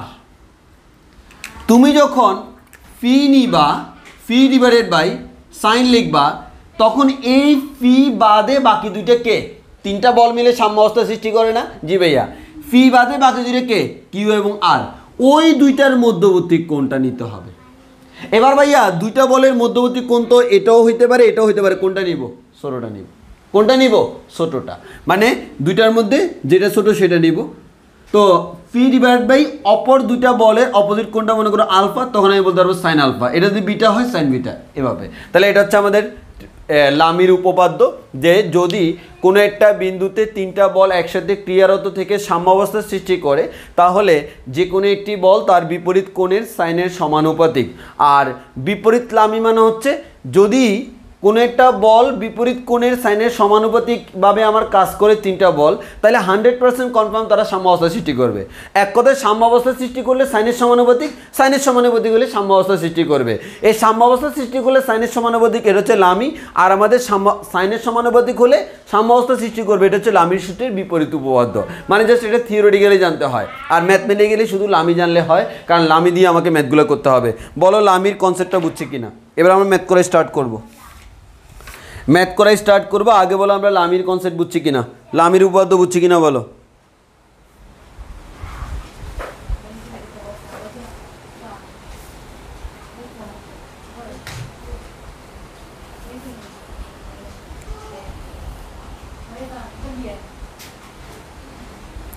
লামির উপপাদ্য বুঝছি কিনা বলো। এবার আমরা ম্যাথ করব। আমরা একেবারে স্থিতিবিদ্যা যখন শুরু করছিলাম তখনই আমরা তিনটে জিনিস পড়াইছিলাম, চারটা কেন্দ্র পড়াইছিলাম, ভরকেন্দ্র, পরিকেন্দ্র, লম্ব কেন্দ্র, তারপর হচ্ছে আমাদের আর কি আছে, ভরকেন্দ্র, পরিকেন্দ্র, লম্ব কেন্দ্র, অন্তকেন্দ্র, চলে আসছে সব। হ্যাঁ, এই চারটা আমরা পড়াইছিলাম। এই চারটা হচ্ছে আমাদের এখন লাগবে, এই অধ্যায়ও লাগবে, পরের অধ্যায়ও লাগবে। তোমরা জানো এইটার 3টা অধ্যায় আছে, আমরা এখন সেকেন্ড ওয়ানে আসি।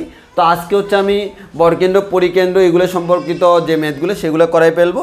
তো আসো আমি বলিনি ভাইয়া কখন লামি ইউজ করব, এটা মোস্ট ওয়ান্টেড কোয়েশ্চেন। ভাইয়া কখন আমি লামি ইউজ করব, ভালো করে বলে রাখি, খুব মনোযোগ দিয়ে খেয়াল করব। প্রথম কথা, 3টি বল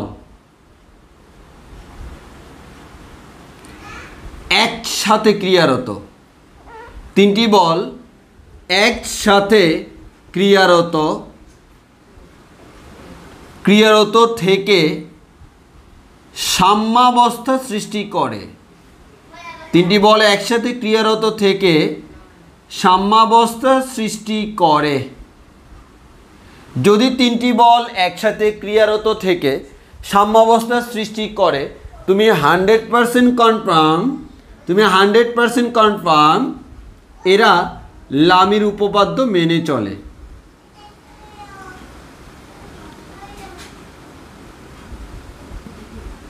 তাহলে 3টি বল একসাথে কাজ করে, খেয়াল করো বল কিন্তু 3টা একসাথে কাজ করে কি সৃষ্টি করবে, সাম্যাবস্থা। তখন যে তুমি বলতে পারবে এখানে আমি লামির উপপাদ্য অ্যাপ্লাই করব, কারণ 3টি বলের সাম্যাবস্থা। এবং খেয়াল করো একসাথে আরেকটা কথা বলা যায়, একই বিন্দুতে কাজ করতে হবে, ভিন্ন ভিন্ন বিন্দুতে হলে হবে না। একই বিন্দুতে 3টি বল একসাথে থেকে একই বিন্দুতে ক্রিয়ারত থেকে যদি সাম্যাবস্থা সৃষ্টি করে, তাহলে লামির উপপাদ্য অ্যাপ্লাই করতে পারো, অন্য ক্ষেত্রে না। আর এই কাজটা করলে 100% কনফার্ম লামির উপপাদ্য। আর লামির উপপাদ্য দিয়ে কোয়েশ্চেন সবচেয়ে বেশি হয়। কখন লামির উপপাদ্য ইউজ করব এটা আমাদের ক্লিয়ার কিনা, লামির উপপাদ্য কখন ইউজ করব এই কনসেপ্ট আমাদের ক্লিয়ার কিনা বলো। যদি ক্লিয়ার হয় তাহলে আমি একটা একটা করে সামনের দিকে আগাই। তো সামনের দিকে আগানোর আগে তোমাকে কয়েকটা জিনিস জানতে হবে, যেগুলো হচ্ছে তোমরা ম্যাথমেটিক্সে ফার্স্ট ইয়ারে ত্রিকোণমিতির 7 নম্বর অধ্যায় করছিলা। ফার্স্ট ইয়ার ত্রিকোণমিতির 7 নম্বর অধ্যায়, মানে ত্রিকোণমিতির লাস্ট অধ্যায় করছিলা। সেখানে হচ্ছে আমাদের ত্রিকোণমিতির 7 নম্বর অধ্যায়ের, মানে ত্রিকোণমিতির একবার লাস্ট অধ্যায় করছিলা, সেটা হচ্ছে ত্রিভুজের গুণাবলী। সেক্ষেত্রে আমরা পড়ছিলাম, আমি একটু মনে করাই দিই, সেক্ষেত্রে আমরা পড়ছিলাম হচ্ছে এরকম, কোন একটা ত্রিভুজের 3টে শীর্ষবিন্দু যদি এ বি সি হয়, এ বি সি হচ্ছে ত্রিভুজের 3টা শীর্ষবিন্দু। তার যে শীর্ষ এ বিন্দু আছে, এ বিন্দুর অপোজিট যে বাহুর দৈর্ঘ্য তাকে আমি বলি হচ্ছে ছোট হাতের এ। ছোট হাতের এ মিনস বাহুর দৈর্ঘ্য কোনটা, এ কোণের অপোজিট। এটা হচ্ছে এ কোণ, এটা হচ্ছে বি কোণ, এটা হচ্ছে সি কোণ। এ কোণের অপোজিট বাহুর দৈর্ঘ্য হচ্ছে এ, বি কোণের অপোজিট বাহুর দৈর্ঘ্য হচ্ছে বি, সি কোণের অপোজিট বাহুর দৈর্ঘ্য হচ্ছে সি। তাহলে এখান থেকে আমরা বলতে পারবো আমাদের কয়েকটা সূত্র আছে যেগুলো আমাদের এখানে লাগবে। 1 নম্বর সূত্র হচ্ছে a divided by sine A equals to B divided by sine B equals to C divided by sine C equals to twice R, যেখানে আর মানে হচ্ছে পরিবৃত্তের ব্যাসার্ধ। এই আরটাকে আমরা বলি হচ্ছে পরিবৃত্তের ব্যাসার্ধ।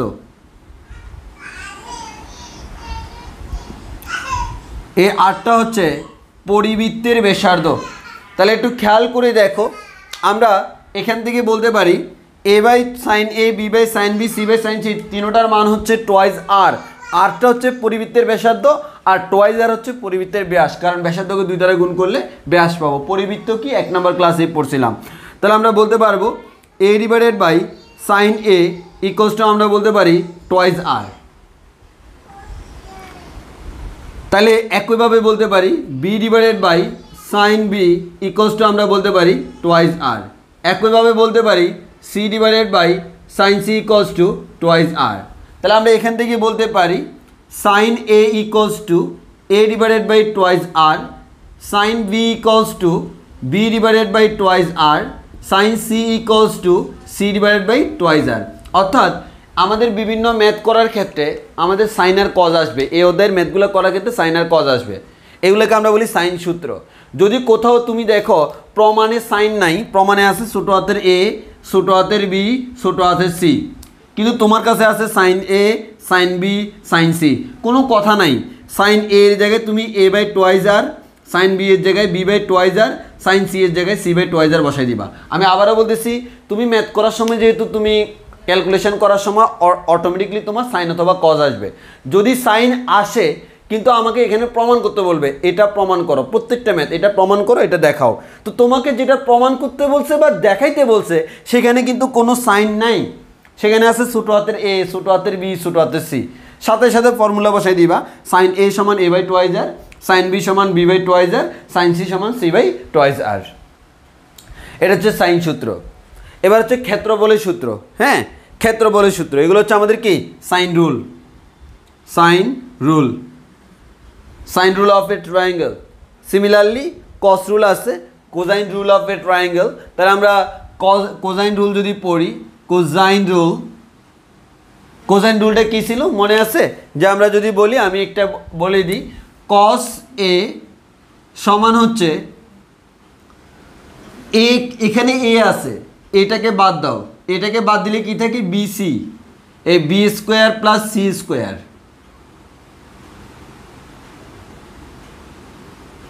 Divided by 2bc।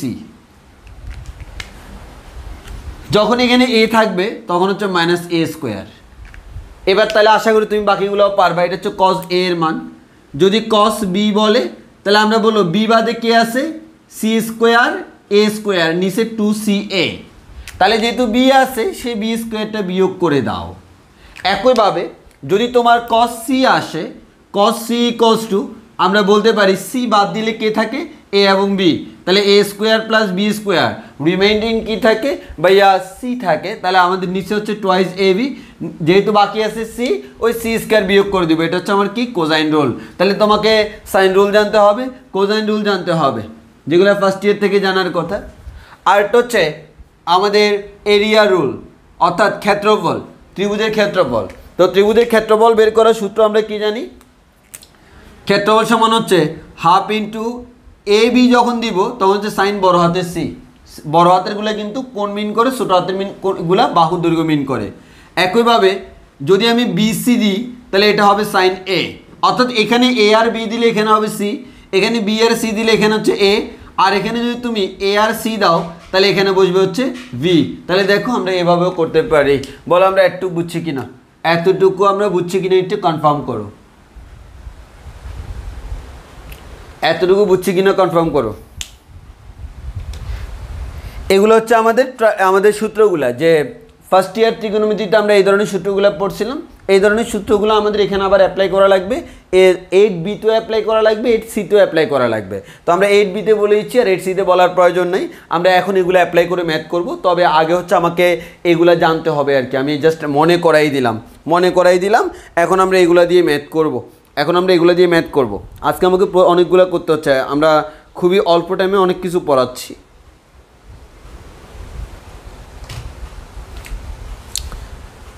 আগামী ক্লাসে আমি ইনশাল্লাহ ওদের শেষ করে দিব।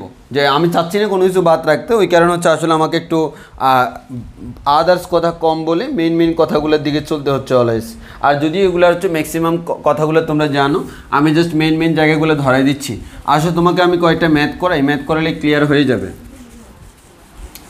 এবার আসো আমি তোমাকে এখন তিনটা ম্যাথ করাবো, মানে 3 টাইপসের ম্যাথ। একটা হচ্ছে পরিকেন্দ্রের জন্য, আরেকটা হচ্ছে আমাদের অন্তঃকেন্দ্রের জন্য, আরেকটা হচ্ছে আমাদের লম্বকেন্দ্রের জন্য। এই তিনটা, পরিকেন্দ্র, লম্বকেন্দ্র, অন্তঃকেন্দ্র। ভরকেন্দ্র আমরা এই অধ্যায়ে করবো না, ভরকেন্দ্রের ম্যাথ আছে আমাদের পরের অধ্যায়ে। এই অধ্যায়ের ম্যাথগুলোতে ভরকেন্দ্রের কোনো ম্যাথ নেই। আমার আছে কি কি, পরিকেন্দ্র, অন্তঃকেন্দ্র, আরেকটা হচ্ছে কি, আরেকটা হচ্ছে আমাদের লম্বকেন্দ্র। তো আমরা আসি একটা একটা ম্যাথ করা শুরু করি। প্রথমে যে ম্যাথটা সেটা হচ্ছে আমাদের কিসের ম্যাথ, সেটা হচ্ছে লম্বকেন্দ্রের ম্যাথ। হ্যাঁ, প্রথম ম্যাথটা হচ্ছে আমাদের লম্বকেন্দ্রের ম্যাথ। তো আমি তাও তোমাকে একটু মনে করাই দিই। মনে করো এটা হচ্ছে, এটা ত্রিভুজ, এই ত্রিভুজ, এটাও একটা ত্রিভুজ, এটা একটা ত্রিভুজ। তো একটু ভালো করে খেয়াল করে দেখো, ত্রিভুজের কোণেটা শীর্ষবিন্দু থেকে বিপরীত বাহুর উপর লম্ব টানবো, লম্ব টানতেছি, এখান থেকে বিপরীত বাহুর উপর লম্ব টানবো, এখান থেকে বিপরীত বাহুর উপর লম্ব টানবো, এটাকে আমরা বলতেছি লম্ব কেন্দ্র। এর মানে এই রেখাটা যেটা, এটা কিন্তু আমাদের কি লম্ব, লম্ব মানে হচ্ছে এখানটা সমকোণ। দ্যাট মিনস তুমি বুঝতে পারতেছো, এখানে কিন্তু তুমি চাইলে সমকোণের জন্য ত্রিভুজের, সমকোণী ত্রিভুজের ব্যাপারগুলো অ্যাপ্লাই করতে পারবা। যদি এই যে কোণটা, এই কোণটাকে সমান দুই ভাগে ভাগ করলাম, এই কোণটাকে সমান দুই ভাগে ভাগ করলাম, এই কোণটাকে সমান দুই ভাগে ভাগ করলাম, এই যে এই কেন্দ্রটা, এটা হচ্ছে আমাদের অন্তঃকেন্দ্র, এটা হচ্ছে আমাদের কি অন্তঃকেন্দ্র। আর এটা ছিল আমাদের কি, এটা ছিল হচ্ছে আমাদের লম্ব কেন্দ্র, লম্ব কেন্দ্র। আর যদি কোণেরটা বাহু, এই বাহুর ঠিক মধ্যবিন্দুর উপর এটা লম্ব টানলা, মানে লম্ব সমদ্বিখণ্ডক, এই বাহুর মধ্যবিন্দুর উপর এটা লম্ব টানবো, এই বাহুর মধ্যবিন্দুর উপর এটা লম্ব টানবো, এটাকে আমরা বলি হচ্ছে পরিকেন্দ্র, এটাকে আমরা বলি হচ্ছে কি পরিকেন্দ্র। তাহলে এই লম্বকেন্দ্র, অন্তঃকেন্দ্র, পরিকেন্দ্র, এই তিন ধরনের কেন্দ্র আমরা আগেও বলছিলাম। আজকে হচ্ছে আজকে আমরা কি পড়াবো দেখো। মনে করো এটা হচ্ছে একটা লম্বকেন্দ্র, ওকে, এটা হচ্ছে লম্বকেন্দ্র। এই লম্বকেন্দ্রে এখন আমাদের কি হলো, লম্বকেন্দ্রে আমাদের এই বরাবর একটা বল কাজ করলো পি, ওকে, এই বরাবর একটা বল কাজ করলো কিউ, এই বরাবর একটা বল কাজ করলো আর। তাহলে এই লম্ব কেন্দ্রে তিনটা বল কাজ করলো। এই তিনটা বল কাজ করলে এখান থেকে তোমাকে এটা প্রমাণ আনতে বলবে। একইভাবে এটা হচ্ছে ভাই আমাদের অন্তঃকেন্দ্র, এটা হচ্ছে অন্তঃকেন্দ্র। অন্তঃকেন্দ্রে এই বরাবর মনে করো পি বল, এই বরাবর মনে করো কিউ বল, এই বরাবর আর বল কাজ করলো, এখান থেকে তোমাকে এটা প্রমাণ আনতে বলবে। এটা হচ্ছে পরিকেন্দ্র, তোমাকে বলা হলো পরিকেন্দ্রে এই বরাবর একটা বল কাজ করলো, এই বরাবর একটা বল কাজ করলো, এই বরাবর একটা বল কাজ করলো, সেখান থেকে তোমাকে একটা প্রমাণ করতে বলবে।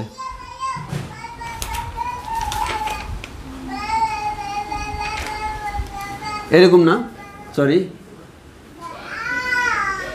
প্রমাণটা করার সময় এরকম বলে, এই বরাবর পি বল, এই বরাবর কিউ বল, এই বরাবর আর বল, মানে তোমাকে যেভাবে দেওয়া থাকবে ওই অনুযায়ী তোমাকে প্রমাণগুলো করতে বলবে আর কি। তো আসলে আমরা এটা করে প্রমাণ করি। জাস্ট তোমাকে মাথায় রাখতে হবে কোন কি বললো, লম্বকেন্দ্র নাকি অন্তঃকেন্দ্র নাকি পরিকেন্দ্র, কারণ ওই কেন্দ্রের যে ক্যারেক্টারিস্টিক্স তার উপর ডিপেন্ড করে তোমাকে প্রমাণটা করতে হবে। আসলে আমি একটা দেখাই, এটা দেখাইলে আমাদের মোটামুটি পুরো কনসেপ্টে ক্লিয়ার হয়ে যাবে ইনশাআল্লাহ। তো এক নাম্বার তোমাকে কোয়েশ্চেন যেটা বললো এটা আমি লিখি, পি কিউ আর বল তিনটি কোনো ত্রিভুজের, পি কিউ আর বল তিনটি, পি কিউ আর বল তিনটি কোনো ত্রিভুজের, পি কিউ আর বল তিনটি কোনো ত্রিভুজের এ বি সি শীর্ষবিন্দু হতে, এ বি সি শীর্ষবিন্দু হতে, এ বি সি শীর্ষবিন্দু হতে যথাক্রমে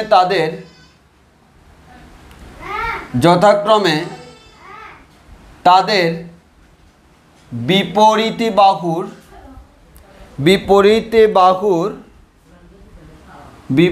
বাহুর লম্বাভিমুখী দিকে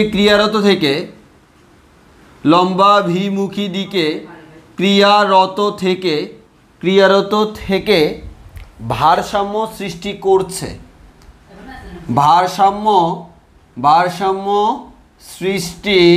করছে, এবার বলা হলো প্রমাণ করো যে তোমার বইতে একটা প্রমাণ আছে, আমি দুইটা প্রমাণ দিচ্ছি। পি অনুপাত কিউ অনুপাত আর ইকুয়ালস টু সাইন এ অনুপাত সাইন বি অনুপাত সাইন সি। আরেকটা হচ্ছে ফি অনুপাত কিউ অনুপাত আর ইকুয়ালস টু হচ্ছে এ অনুপাত বি অনুপাত সি। তো আমাকে দুইটা প্রমাণ করতে বলছে, দুইটা প্রমাণই আমি করব, নো টেনশন। আমাদের দুইটা প্রমাণই করব, তবে আমাকে কীভাবে আগাইতে হবে সেটা বুঝতে হবে। খুবই সিম্পল ম্যাথগুলা। ভালো করে খেয়াল করি, আমাকে ম্যাথে এই সকল ম্যাথে হচ্ছে সবচেয়ে ইম্পর্টেন্ট কাজ হচ্ছে ভাইয়া তোমাকে কি বলছে, তিনটা বল এবং তারা সাম্যাবস্থা সৃষ্টি করছে। তিনটা বল নিয়ে সাম্যাবস্থা সৃষ্টি করছে মানেই হচ্ছে লামির উপপাদ্য অ্যাপ্লাই করা যাবে। কিন্তু লামির উপপাদ্য যে তুমি অ্যাপ্লাই করবা, এই অ্যাপ্লাই করার জন্য যে কোণগুলো বের করতে হয়, এই কোণগুলো বের করা হচ্ছে এখানে সবচেয়ে ইম্পর্টেন্ট কাজ। কোণগুলা বের করাটা হচ্ছে এখানে ইম্পর্টেন্ট কাজ। কোণ বের করতে পারলে অটোমেটিক মিলে যাবে। আসো আমি এখানে মিলিয়ে দিই তোমাকে। প্রথম কথা, পি কিউ আর বল তিনটি কোনো ত্রিভুজের এ বি সি শীর্ষবিন্দু হতে, তাহলে ত্রিভুজের শীর্ষবিন্দু কে? ত্রিভুজের শীর্ষবিন্দু হচ্ছে এ বি সি। এ বি সি হচ্ছে ত্রিভুজের তিনটা শীর্ষবিন্দু। তাহলে আসো, ত্রিভুজের তিনটা শীর্ষবিন্দু যদি এ বি সি হয়, তাহলে আমি আগে একটা ত্রিভুজ এঁকে ফেলি। আমি একটু ভালো করে এটা ত্রিভুজ আঁকি। এই ত্রিভুজটা আঁকলাম, এই ত্রিভুজটা আমি আঁকলাম। এই যে ত্রিভুজটা, এই ত্রিভুজের তিনটা শীর্ষবিন্দুকে আমি নাম দিলাম হচ্ছে এ বি সি। ওরা কি বললো দেখো, ওরা বললো পি কিউ আর বল তিনটি কোনো ত্রিভুজের কথা বলছে, ত্রিভুজ এঁকে ফেলছি। এ বি সি শীর্ষ বলছে, ত্রিভুজের শীর্ষদেরকে নাম দিয়ে দিছি এ বি সি। শীর্ষবিন্দু হতে যথাক্রমে তার বিপরীত বাহুর লম্বাভিমুখী। এই যে দেখো, একটা শীর্ষবিন্দু থেকে তার বিপরীত বাহুর লম্বাভিমুখী, এই যে এইদিকে মুখ করে আছে। একইভাবে বি থেকে এইদিকে মুখ করে আছে। একইভাবে সি থেকে এইদিকে মুখ করা আছে। কথাটা ক্লিয়ার না?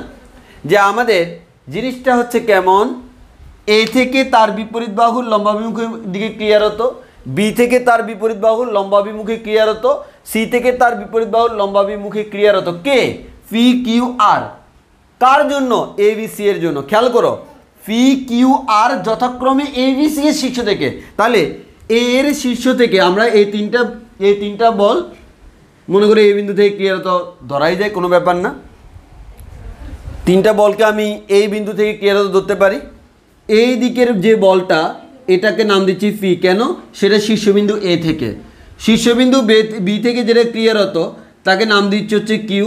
শীর্ষবিন্দু সি এর দিকে, সি থেকে যেটা ক্লিয়ার হতো তাকে নাম দিচ্ছে হচ্ছে আর। কারণ তারা বললো পি কিউ আর এ বি সি শীর্ষবিন্দু থেকে, তাহলে আমাদের এটা তারা বলেই দিছে। এখন কোন উপপাদ্য অ্যাপ্লাই করব তোমরাই বলো। এখানে আমরা কোন উপপাদ্য অ্যাপ্লাই করব তোমরাই বলো। এটা হচ্ছে পি, এটা হচ্ছে কিউ, এটা হচ্ছে আর। পি কিউ আর হচ্ছে বলগুলো, হ্যাঁ। আর এখানে মনে করো পয়েন্টগুলোকে আমরা নাম দিতে পারি। এখানে এটাকে আমরা এ বি সি দিলাম, ডি ই এফ এরকম নাম দিলাম কোণ বের করার সুবিধার্থে। তাহলে তোমরাই বলো।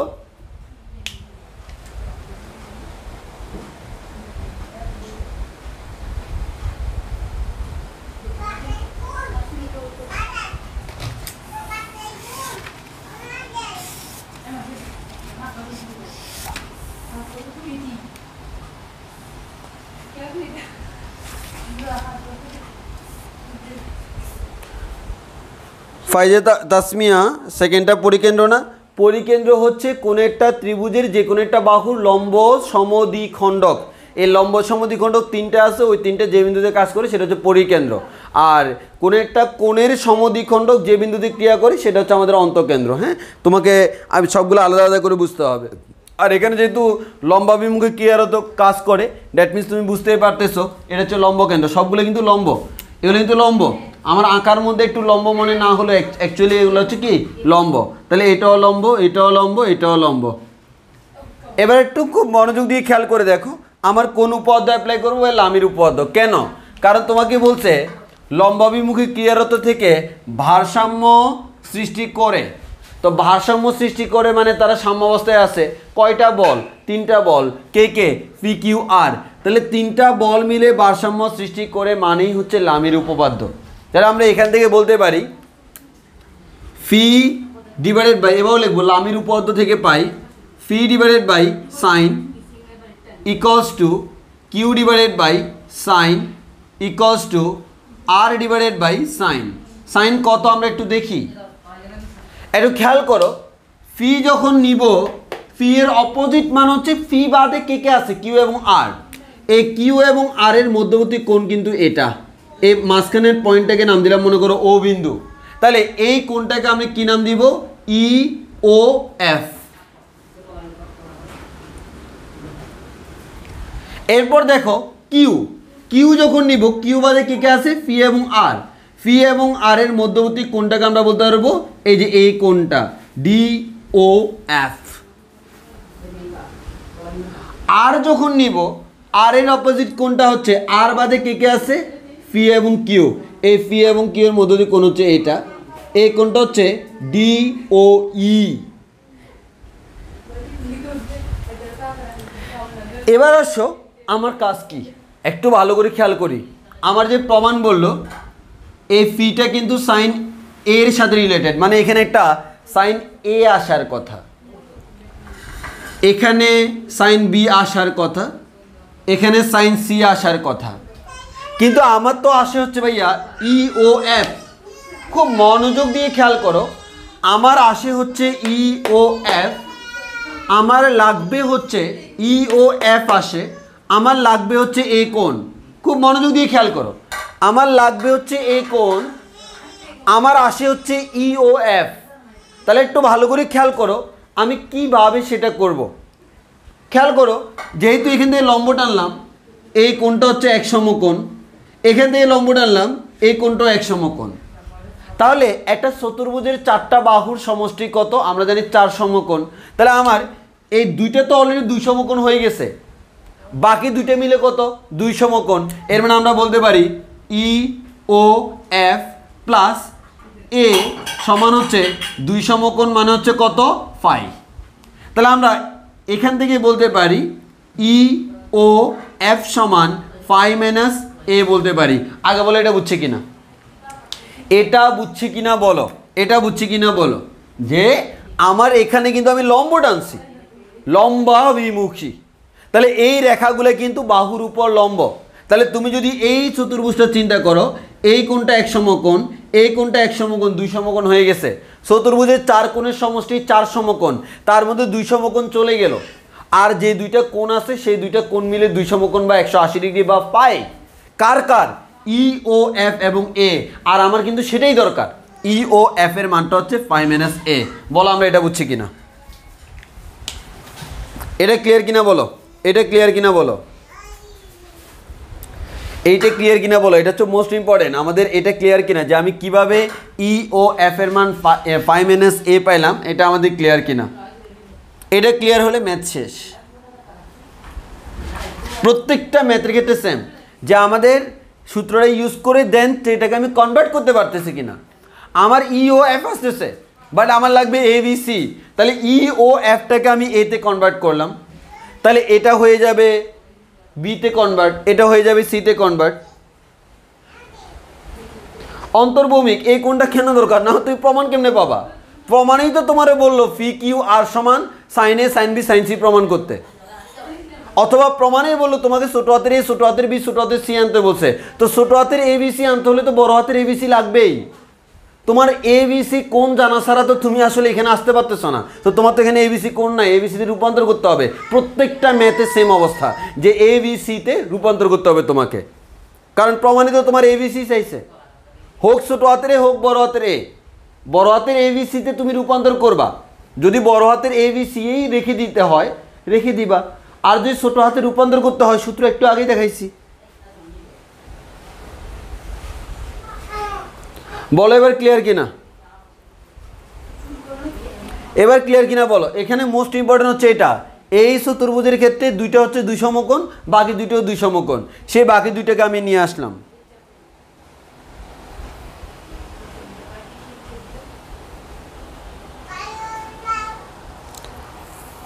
এইটা বুঝছি কিনা বলো,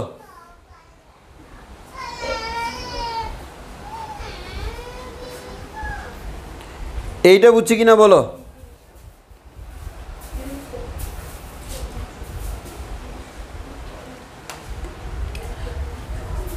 এবার দেখো একইভাবে তুমি যদি দেখো DOF, এই যে দেখো DOF মানে হচ্ছে এই কোণটা।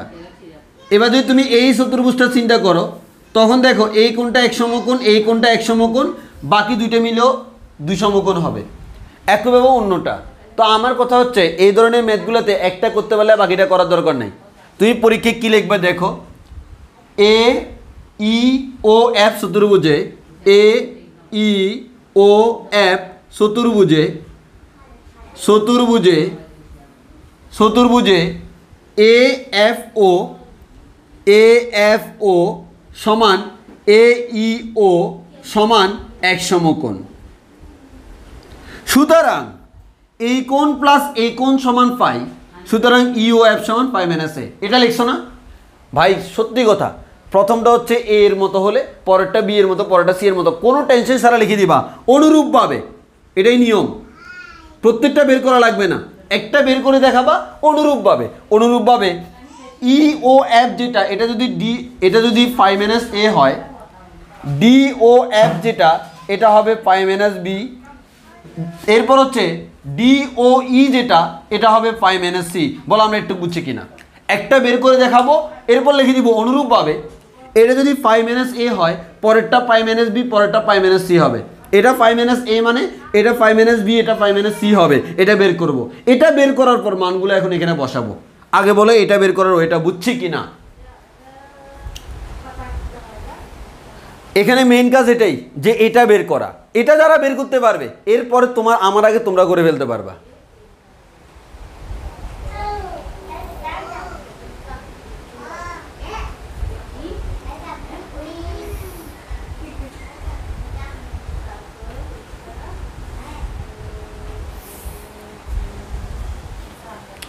এবার আসি, তাহলে আমি মুছে দিচ্ছি।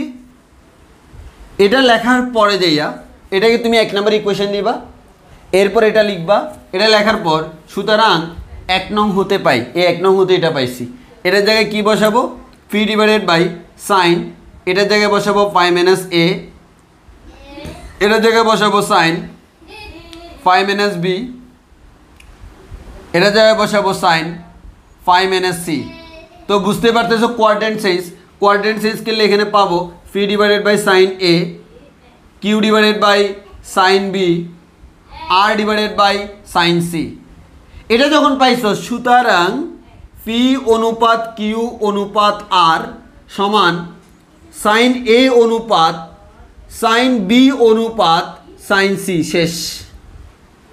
এটা হচ্ছে আমার প্রমাণ নাম্বার 1। 1 নম্বর প্রমাণ হয়ে গেছে। এক্সামে এটা আসতেও পারে, নাও আসতে পারে। এটা না এসে এক্সামে এটাও আসতে পারে। আগে বলো এটা বুঝছে কিনা, এটা বুঝছে কিনা।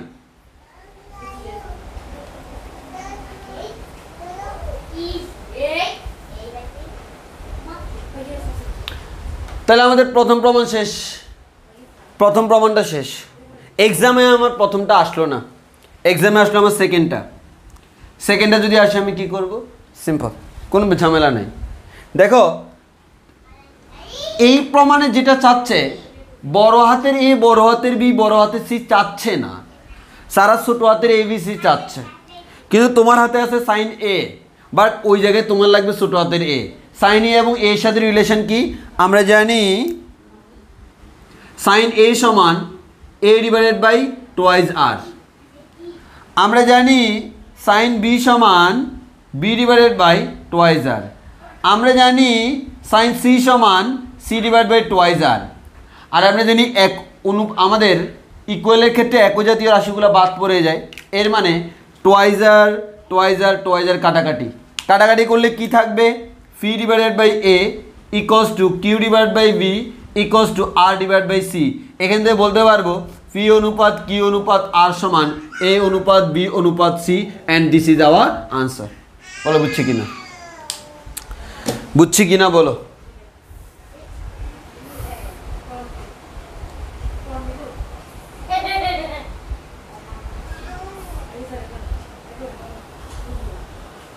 এটা বুঝছি কিনা বলো, যে আমাদের এখানে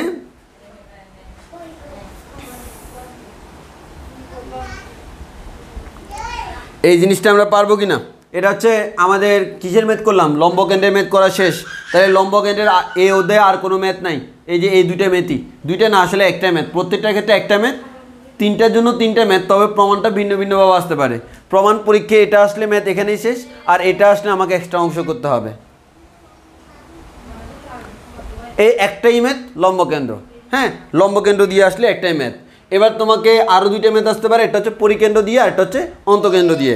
ভরকেন্দ্র দিয়ে ওদের কোনো ম্যাথ নাই। তাহলে আসো এবার হচ্ছে অন্তকেন্দ্রের ম্যাথটা করব। অন্তকেন্দ্রের ম্যাথ, অন্তকেন্দ্রের ম্যাথে দুই ধরনের প্রমাণ আসতে পারে, তো আমরা দেখব যে অন্তকেন্দ্রের ম্যাথের ক্ষেত্রে কি হয়। এক্ষেত্রেও সেম, আর এক্ষেত্রে ম্যাথে কিন্তু তোমরা চিত্র আঁকার সময় অবশ্যই তোমরা ফলো করবা যে ভাইয়া আমাদের যে জিনিসগুলো দেওয়া আছে, অর্থাৎ যা যা দেওয়া আছে সেটা ফলো করতে হবে, হ্যাঁ ফলো না করে আন্দাজে করলে হবে না। অর্থাৎ প্রশ্নে যেভাবে বলা আছে ঠিক সেভাবে চিত্রটা ড্র করতে হবে, সেখান থেকে তোমরা পরবর্তীতে বিভিন্ন জিনিস বের করবা। হ্যাঁ আসো এবার এবিসি ত্রিভুজের অন্তকেন্দ্র আইতে, এবিসি ত্রিভুজের অন্তকেন্দ্র আইতে, এর মানে তারা বলে দিছে অন্তকেন্দ্রটার নাম হচ্ছে আই, সো তুমি অন্য কোনো কিছু নাম দিতে পারবে না। আইতে ত্রিভুজের নাম বলে দিছে এবিসি, অন্তকেন্দ্রের নাম বলে দিছে আই। আইতে আই এ আই বি আইসি বরাবর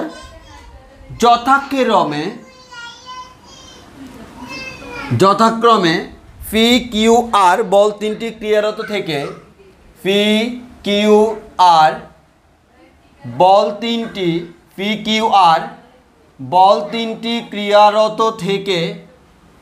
ক্রিয়ারত থেকে ভারসাম্য সৃষ্টি করছে,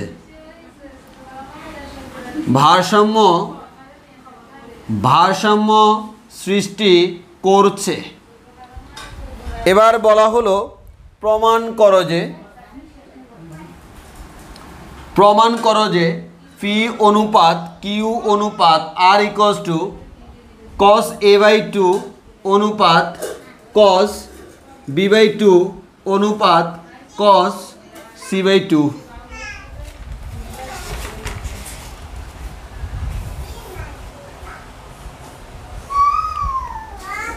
আরেকটা হচ্ছে ফি অনুপাত কিউ অনুপাত R equals to A square into B square plus C square minus A square অনুপাত B square into C square plus A square minus B square অনুপাত C square into A square plus B square minus C square. তাহলে আমরা এই দুইটা প্রমাণ তোমাকে করতে বললে এই দুইটা, হ্যাঁ আসলে দুইটা প্রমাণ না, প্রমাণ একটাই, একটা প্রমাণ করতে পারলে আরেকটা প্রমাণ অটোমেটিকলি বের হয়ে যাবে। আমার মেইন কথা হচ্ছে ফরম্যাটটা ধরতে পারলে বাকিটা বের হয়ে যাবে।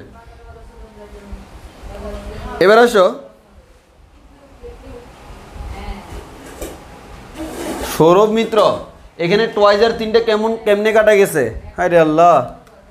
তোমার যদি এরকম থাকে P divided by A divide by twice R, Q divided by B divide by twice R, R divided by C divide by twice R, এখানে আর না বলে আর প্রাইম বলাটা বেটার, কারণ না হয় আরে ঝামেলা হয়ে যাবে, দুইটা আর কিন্তু সেম আর না, অথবা ছোটো হাতের আরও দিতে পারো, তোমার ব্যাপার। এখান থেকে আমরা যদি লিখি এভাবে লেখা যায় না, টয়েজ আর প্রাইম এ টয়েজ আর প্রাইম বি টয়েজ আর প্রাইম সি। তো অনুপাতের ক্ষেত্রে আমরা জানি না একই জিনিস কাটাকাটি যায়, তিনটে জিনিস একসাথে আসে, ইকুয়াল কাটাকাটি যায় না, এটা সেম জিনিস তো কাটাকাটি যায়। তাহলে আমরা এখান থেকে বলতে পারি P by A equals to Q by B equals to R by C.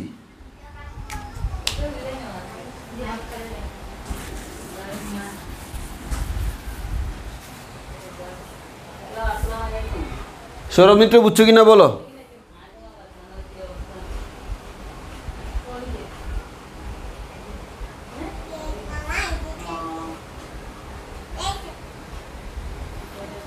এই আর ওই আর সেম না, ফি কিউ আর এর সেই আরটা হচ্ছে তোমার বলের আর এখানে আমরা যে আরটা বলছি সেটা হচ্ছে তোমার পরিকেন্দ্রের, আমাদের পরিবেশার দ্বার। সো দুইটা আর সেম না, প্রয়োজনে তুমি আর না লিখে সেটাকে আর প্রাইম লেখো, ছোট হাতের আর লেখো, তোমার ইচ্ছা, সেটা হচ্ছে পরিবৃত্তের ব্যাসার্ধ। এবার আসো এবিসি ত্রিভুজের অন্তকেন্দ্র আইতে। তো এবিসি ত্রিভুজের অন্তকেন্দ্র বলছে, তাহলে তোমাকে প্রথমে একটা ত্রিভুজ আঁকতে হবে এবিসি।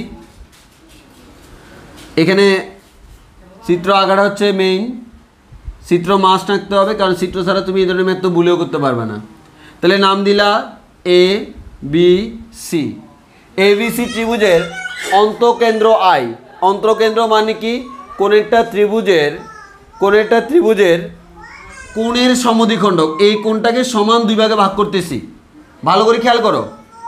এই কোণটাকে যদি সমান দুই ভাগে ভাগ করি, এই অংশটা হচ্ছে a/2, এই অংশটা a/2। একইভাবে এই কোণটাকে সমান দুই ভাগে বিভক্ত করলে এই অংশটা b/2, এই অংশটাও b/2। একইভাবে এটাকে সমান দুই ভাগে ভাগ করলে এই অংশটা c/2, এই অংশটাও c/2। স্বাভাবিক হিসাব নিকাশ, কারণ আমরা তো বলছি যে আমাদের এই কোণটা হচ্ছে এ কোণ, এই কোণটা বি কোণ, এই কোণটা সি কোণ। তাদের সমদ্বিখণ্ডক যেখানে মিলিত হলো, এই পয়েন্টটাকে আমরা বলতেছি হচ্ছে অন্তকেন্দ্র। এই অন্তকেন্দ্রকে তারা নাম দিছে, এটার নাম হচ্ছে আই। ত্রিভুজটার নাম দিলাম এবিসি।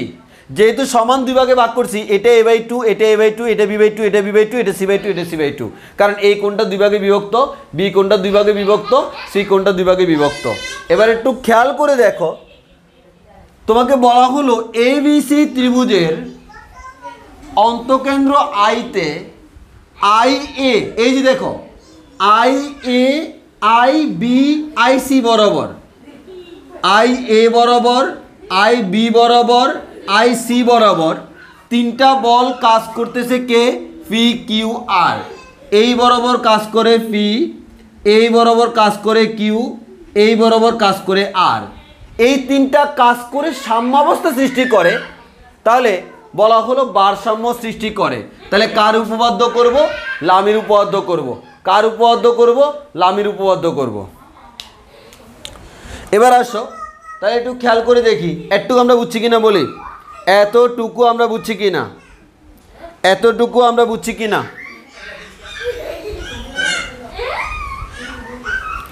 এতটুকু আমরা বুঝছি কিনা বলি।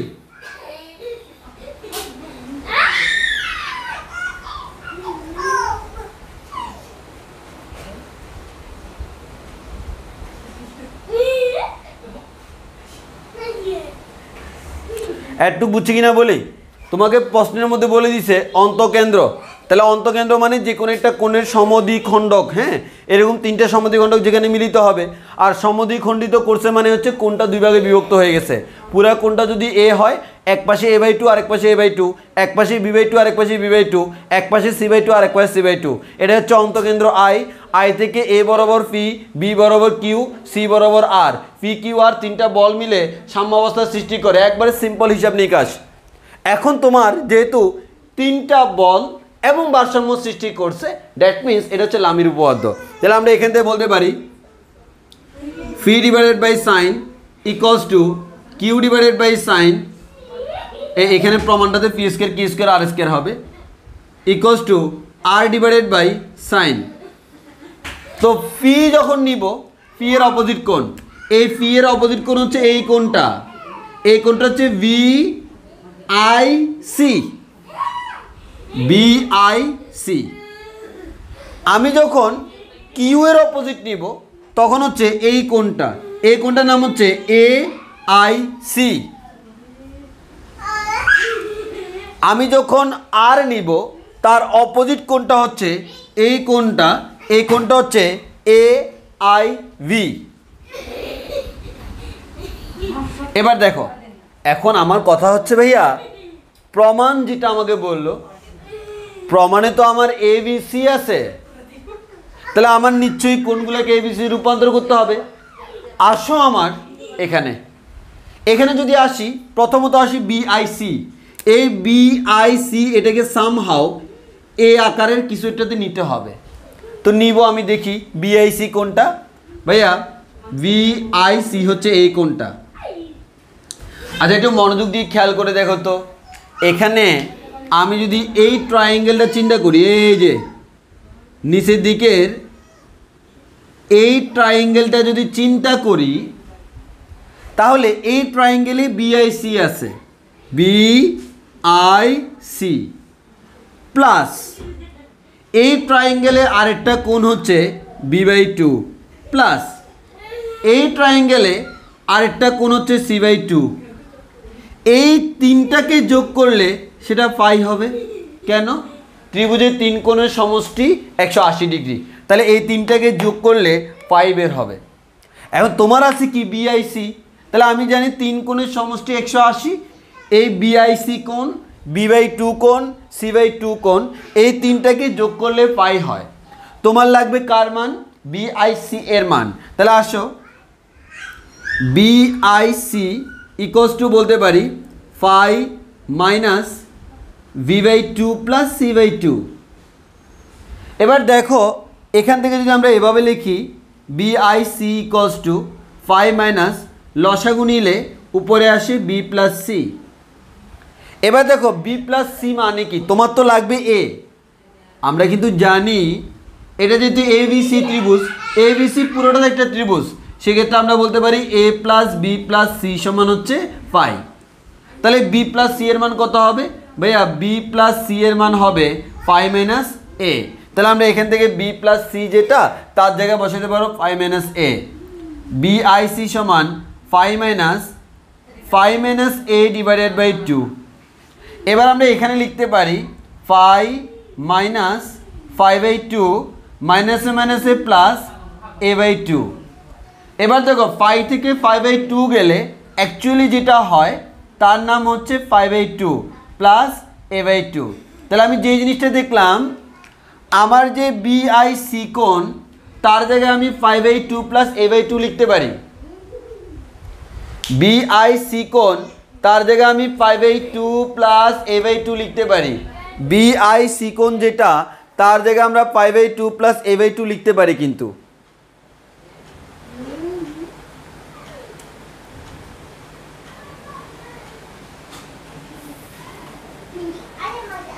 তাহলে বিআইসি যেটা, তার জায়গায় 5/2 প্লাস a/2 লিখতে পারি। তাহলে এটা যদি 5/2 প্লাস a/2 হয়, অনুরূপভাবে এটা হবে ভাইয়া, এটা হবে 5/2 প্লাস b/2, এটা হবে 5/2 প্লাস c/2। বলো আমরা বুঝছি কিনা?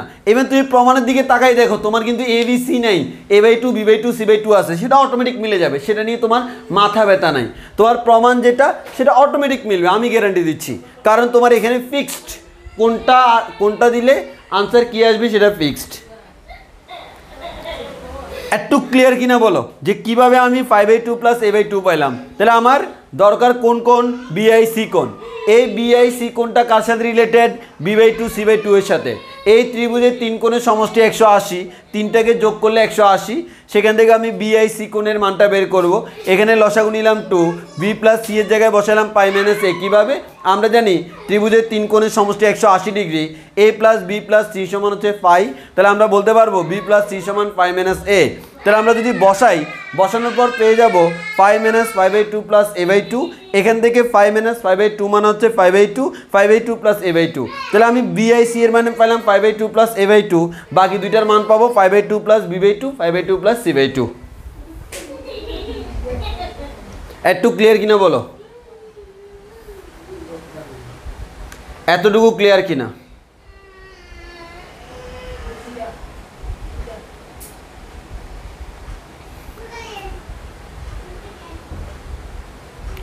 একটুকু আমাদের ক্লিয়ার হয়েছে কিনা বলো।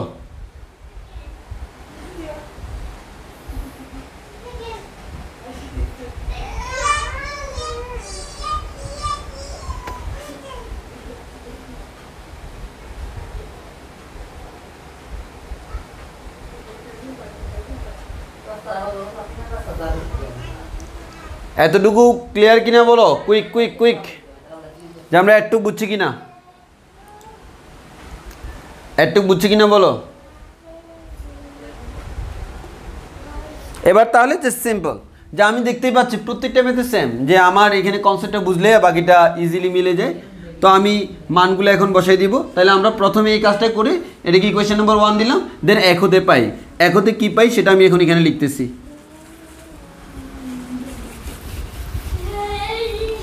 তো এবার দেখো তাহলে আমি এখানে লিখি যদি, তাহলে পাবো ফি ডিভাইডেড বাই সাইন, এখানে আসবে 5/2 প্লাস a/2, এখানে আসবে Q divided by sine 5/2 plus b/2, এখানে আসবে R divided by sine 5/2 plus c/2। এগুলো অনুরূপভাবে দিয়ে দিতে হবে, সবগুলো দেখানোর দরকার নেই। তুমি যেরকম এই ত্রিভুজ থেকে এটা দেখাইতে পারছো, এই ত্রিভুজ থেকে আরেকটা দেখাইতে পারবা, এই ত্রিভুজ থেকে আরেকটা দেখাইতে পারবা, বাট তোমার সেটা দেখানোরও দরকার নেই, তুমি জাস্ট অনুরূপভাবে লিখে দিবা। কোয়াড্রেন্ট চেঞ্জ করলে 5/2 আসে মানে সাইনটা কজ হয়ে যাবে, 5/2 প্লাস মানে হচ্ছে সেকেন্ড কোয়াড্রেন্টের সাইন পজিটিভ। তাহলে আমরা পেয়ে যাব P divided by cos a/2 equals to Q divided by cos b/2 equals to R divided by cos c/2। সুতরাং বলা যায় ফি অনুপাত কিউ অনুপাত R equals to cos a/2 অনুপাত কস b/2 অনুপাত কস c/2। বলো আমরা একটু বুঝছি কিনা? ফি অনুপাত কিউ অনুপাত আর সমান কস a/2 অনুপাত কস b/2 অনুপাত কস c/2। একটুক আমাদের ক্লিয়ার কিনা বলো, একটুক ক্লিয়ার কিনা? এটাই ছিল আমাদের সেই প্রথম মেটটা, প্রথম মেটটা ছিল এটা, প্রথম মেটটা ছিল এটা। এবার সেকেন্ড মেথড, আমি বারবার বলছি প্রশ্ন তো সেম। সো সেকেন্ড পরীক্ষায় যদি এটা না এসে এটা আসে, দ্যাট মিনস তুমি বুঝতে পারতেছো এক্সট্রা করে কোনো কিছুই তোমার করতে হবে না, তোমার জাস্ট স্বাভাবিকভাবে করলে এইটাই আসবে প্রমাণ। এখন এই প্রমাণ থেকে কিভাবে এখানে যাব সেটা আমাকে বুঝতে হবে। তো আসো আমরা সেই জায়গায় যাই। সেই জায়গায় যাইতে গেলে দেখো তাহলে আমার এখন কাজ কি, যে প্রমাণটা করছি সেখান থেকে পরেরটায় যাইতে হবে। পরের প্রমাণ যেটা আছে তার একটা অন্যতম বৈশিষ্ট্য আছে। সেই বৈশিষ্ট্যটা কি, প্রথম প্রমাণে যেরকম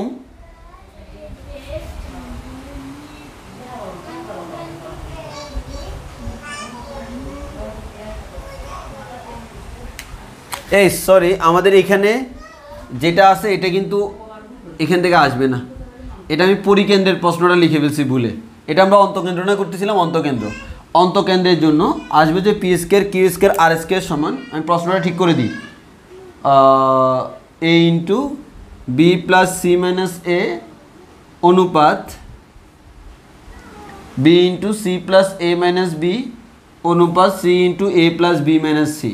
হ্যাঁ, এটা আসলে প্রশ্ন হবে এটা। আমি ওই দুইটার মধ্যে এলোমেলো করে ফেলছিলাম, যে আমি পরিকেন্দ্রের প্রশ্নটা ভুলে এখানে তুলে ফেলছি।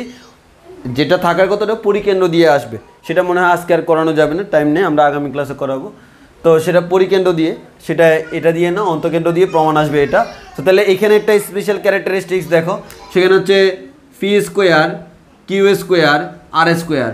দ্যাট মিনস তুমি বুঝতে পারতেছ ফি কিউ আর দিয়ে এটা আনা কখনো পসিবল না, তাহলে এটা আনতে হবে কোত্থেকে, ফি square Q square R square থেকে। তাহলে আমাকে এখানে এটাকে কি করতে হবে, বর্গ করতে হবে। বর্গ করে আমি এই পজিশনে আসব। দেখো আমি কিভাবে এই পজিশনে আসি, এটার জন্য বড় সড়ো ক্যালকুলেশন করতে হবে, সেই ক্যালকুলেশনটা আমি তোমাদের করে দিচ্ছি এখন। সেই ক্যালকুলেশনটাই আমরা এখন করে দিব। তো আমি এখানে কি প্রমাণ করব সেটা আমি আবার লিখে রাখি, ফি অনুপাত কিউ অনুপাত R equals to A into B plus C minus A অনুপাত B into C plus A minus B অনুপাত C into A plus B minus C. এটা তো আমার আছে কি, আমার আছে হচ্ছে P divided by cos a/2 equals to Q divided by cos b/2 equals to R divided by cos c/2। তো আমার তো লাগবে P square Q square R square, তাহলে আমরা বর্গ করব, বর্গ করলে এরকম হয়ে যাবে। কিন্তু আমার কথা হচ্ছে cos square a/2 cos square b/2 cos square c/2 এর কোনো সূত্র নাই, কিন্তু সামনে যদি সবার আগে এটা 2 করে নিয়ে আসি তাহলে কিন্তু সূত্র আছে কি, 2 কজ স্কোয়ার a/2 এর ফর্মুলা হচ্ছে 1 প্লাস কজ a। তাহলে আমরা বলতে পারি সূত্র করা যাবে। ওই কারণে প্রথম কথা প্রমাণে P square Q square R square আছে, ওই জন্য বর্গ করলাম। সেকেন্ড কথা, বর্গ করার পর দেখলাম এটার কোনো সূত্র নাই, সূত্র আছে সামনে এটা 2 দিলে, ওই কারণে সবার ক্ষেত্রে যেরকম 2 থাকলে কাটাকাটি করা যায়, তো একইভাবে একটা করে এক্সট্রা 2 আনা যায়। তাহলে আমরা বলতে পারবো এটার ফর্মুলা হচ্ছে 1 plus cos A equals to Q square divided by 1 plus cos B equals to R square divided by 1 plus cos C. আগে বলো আমরা এটুক কি বুঝেছি? এটুক বুঝছো কিনা বলো? এটুক বুঝছো কিনা বলো? এতটুকু বুঝছি কিনা আমরা বলি? তো বুঝলে বুঝতেই পারতেছো প্রমাণে কিন্তু এ বি সি আছে ছোটো হাতের, তাহলে বড় হাতেরগুলো রাখা যাবে না। Cos A cosine rule, cos B cosine rule, cos C cosine rule, এটা একটু বড় সড়ো ক্যালকুলেশন হয়ে যাবে। 1 প্লাস কস এ এর জায়গায় আমরা লিখতে পারি B square plus C square minus A square divide by 2bc, Q square divided by 1 plus cos B এর জায়গায় লিখতে পারি A square plus C square minus B square divided by twice AC equals to R square divided by 1 plus cos C এর জায়গায় লিখতে পারি A square plus B square minus C square divided by twice A B. এবার দেখো তাহলে আমরা এতটুকু পাইলাম, বুঝতেই পারতেছো লসাগু করতে হবে, লসাগু করব। ফি স্কোয়ার ডিভাইডেড বাই 2bc লসাগু করলে আমার আসবে 2bc plus B square plus C square minus A square. এরপর আমরা যদি এখানে লসাগু করি Q square divided by twice AC লসাগু করলে আসবে, লসাগু করলে আসবে কি? লসাগু করলে যেটা আসবে সেটা হচ্ছে twice AC plus A square plus C square minus B square. এখানে যদি লসাগু করি আর স্কোয়ার ডিভাইডেড বাই লসাগু করলে আমার আসবে twice A B plus A square plus B square minus C square. এবার আসো এটুকু আশা করি আমরা বুঝতে পারছি, লসাগু করলাম। এরপর আমি উপরের লাইনগুলো মুছে ফেলি, কারণ এটা আগে বলছি বড় ক্যালকুলেশন, তো আমরা উপরে যাই, এতটুকু আমরা বুঝলাম। এবার এখানে দেখো, তুমি এদিকে তাকাই দেখো, B square plus C square minus plus 2bc, এটা হচ্ছে B plus C whole square. একইভাবে এটা হচ্ছে A plus C whole square, এটা হচ্ছে আমাদের A plus B whole square. সেই জিনিসটা আমরা এখানে বসাবো। বসালে কি আসে? P square divided by B plus C whole square minus A square divided by 2bc। একইভাবে কিউ স্কোয়ার ডিভাইডেড বাই আমরা এখান থেকে বলতে পারবো A plus C whole square minus B square divided by twice AC. একইভাবে এখানে বলতে পারবো আর স্কোয়ার ডিভাইডেড বাই এখানে আসে A plus B whole square, A plus B whole square minus C square divided by twice A B. একটু clear কিনা কো? একটু ক্লিয়ার কিনা? এটাই লাস্ট ম্যাথ। অর্থাৎ দেখো আমরা কিন্তু মেইন কাজ করে ফেলছি, বাকি কাজটা হচ্ছে জাস্ট ক্যালকুলেশন। এই ক্যালকুলেশন আমি একটু দেখাই দিচ্ছি কারণ বড় ক্যালকুলেশন।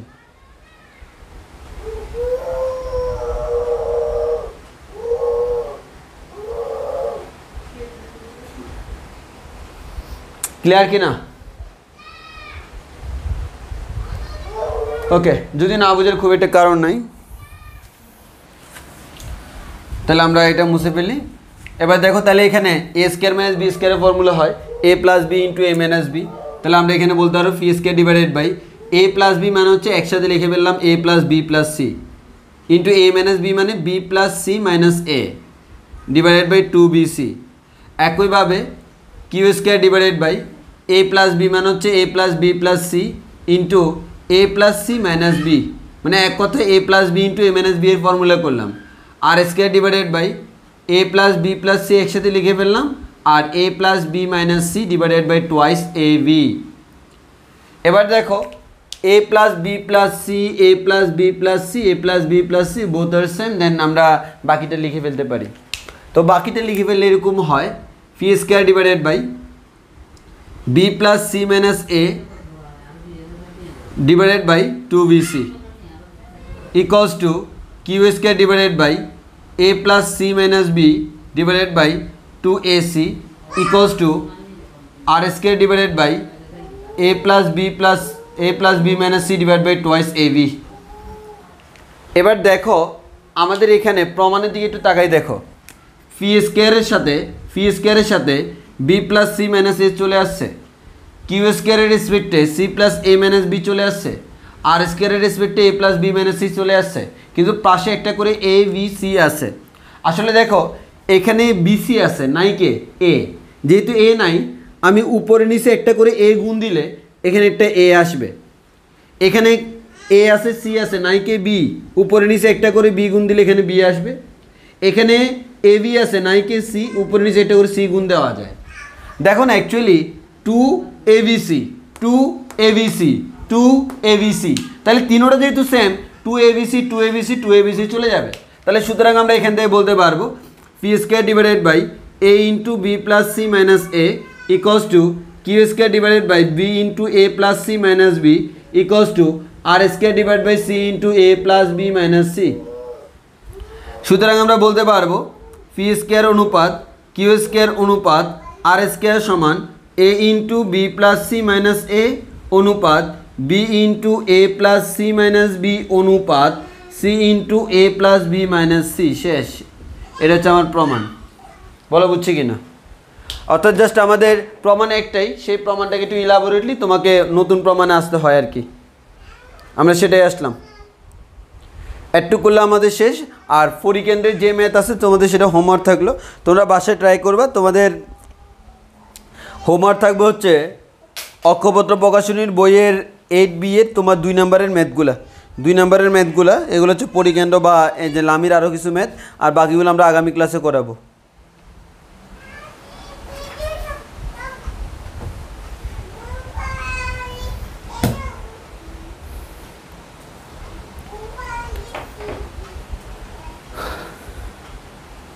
কারো কোনো কোয়েশ্চেন আছে কিনা বলো? কারো কোনো কোয়েশ্চেন আছে কিনা বলো?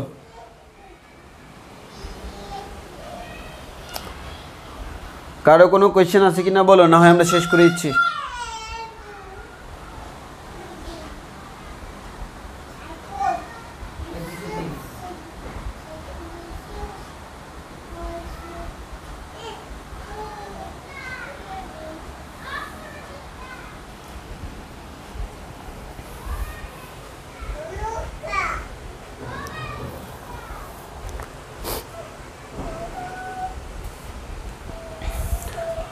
ওকে, আজকে দিলে এতটুকু।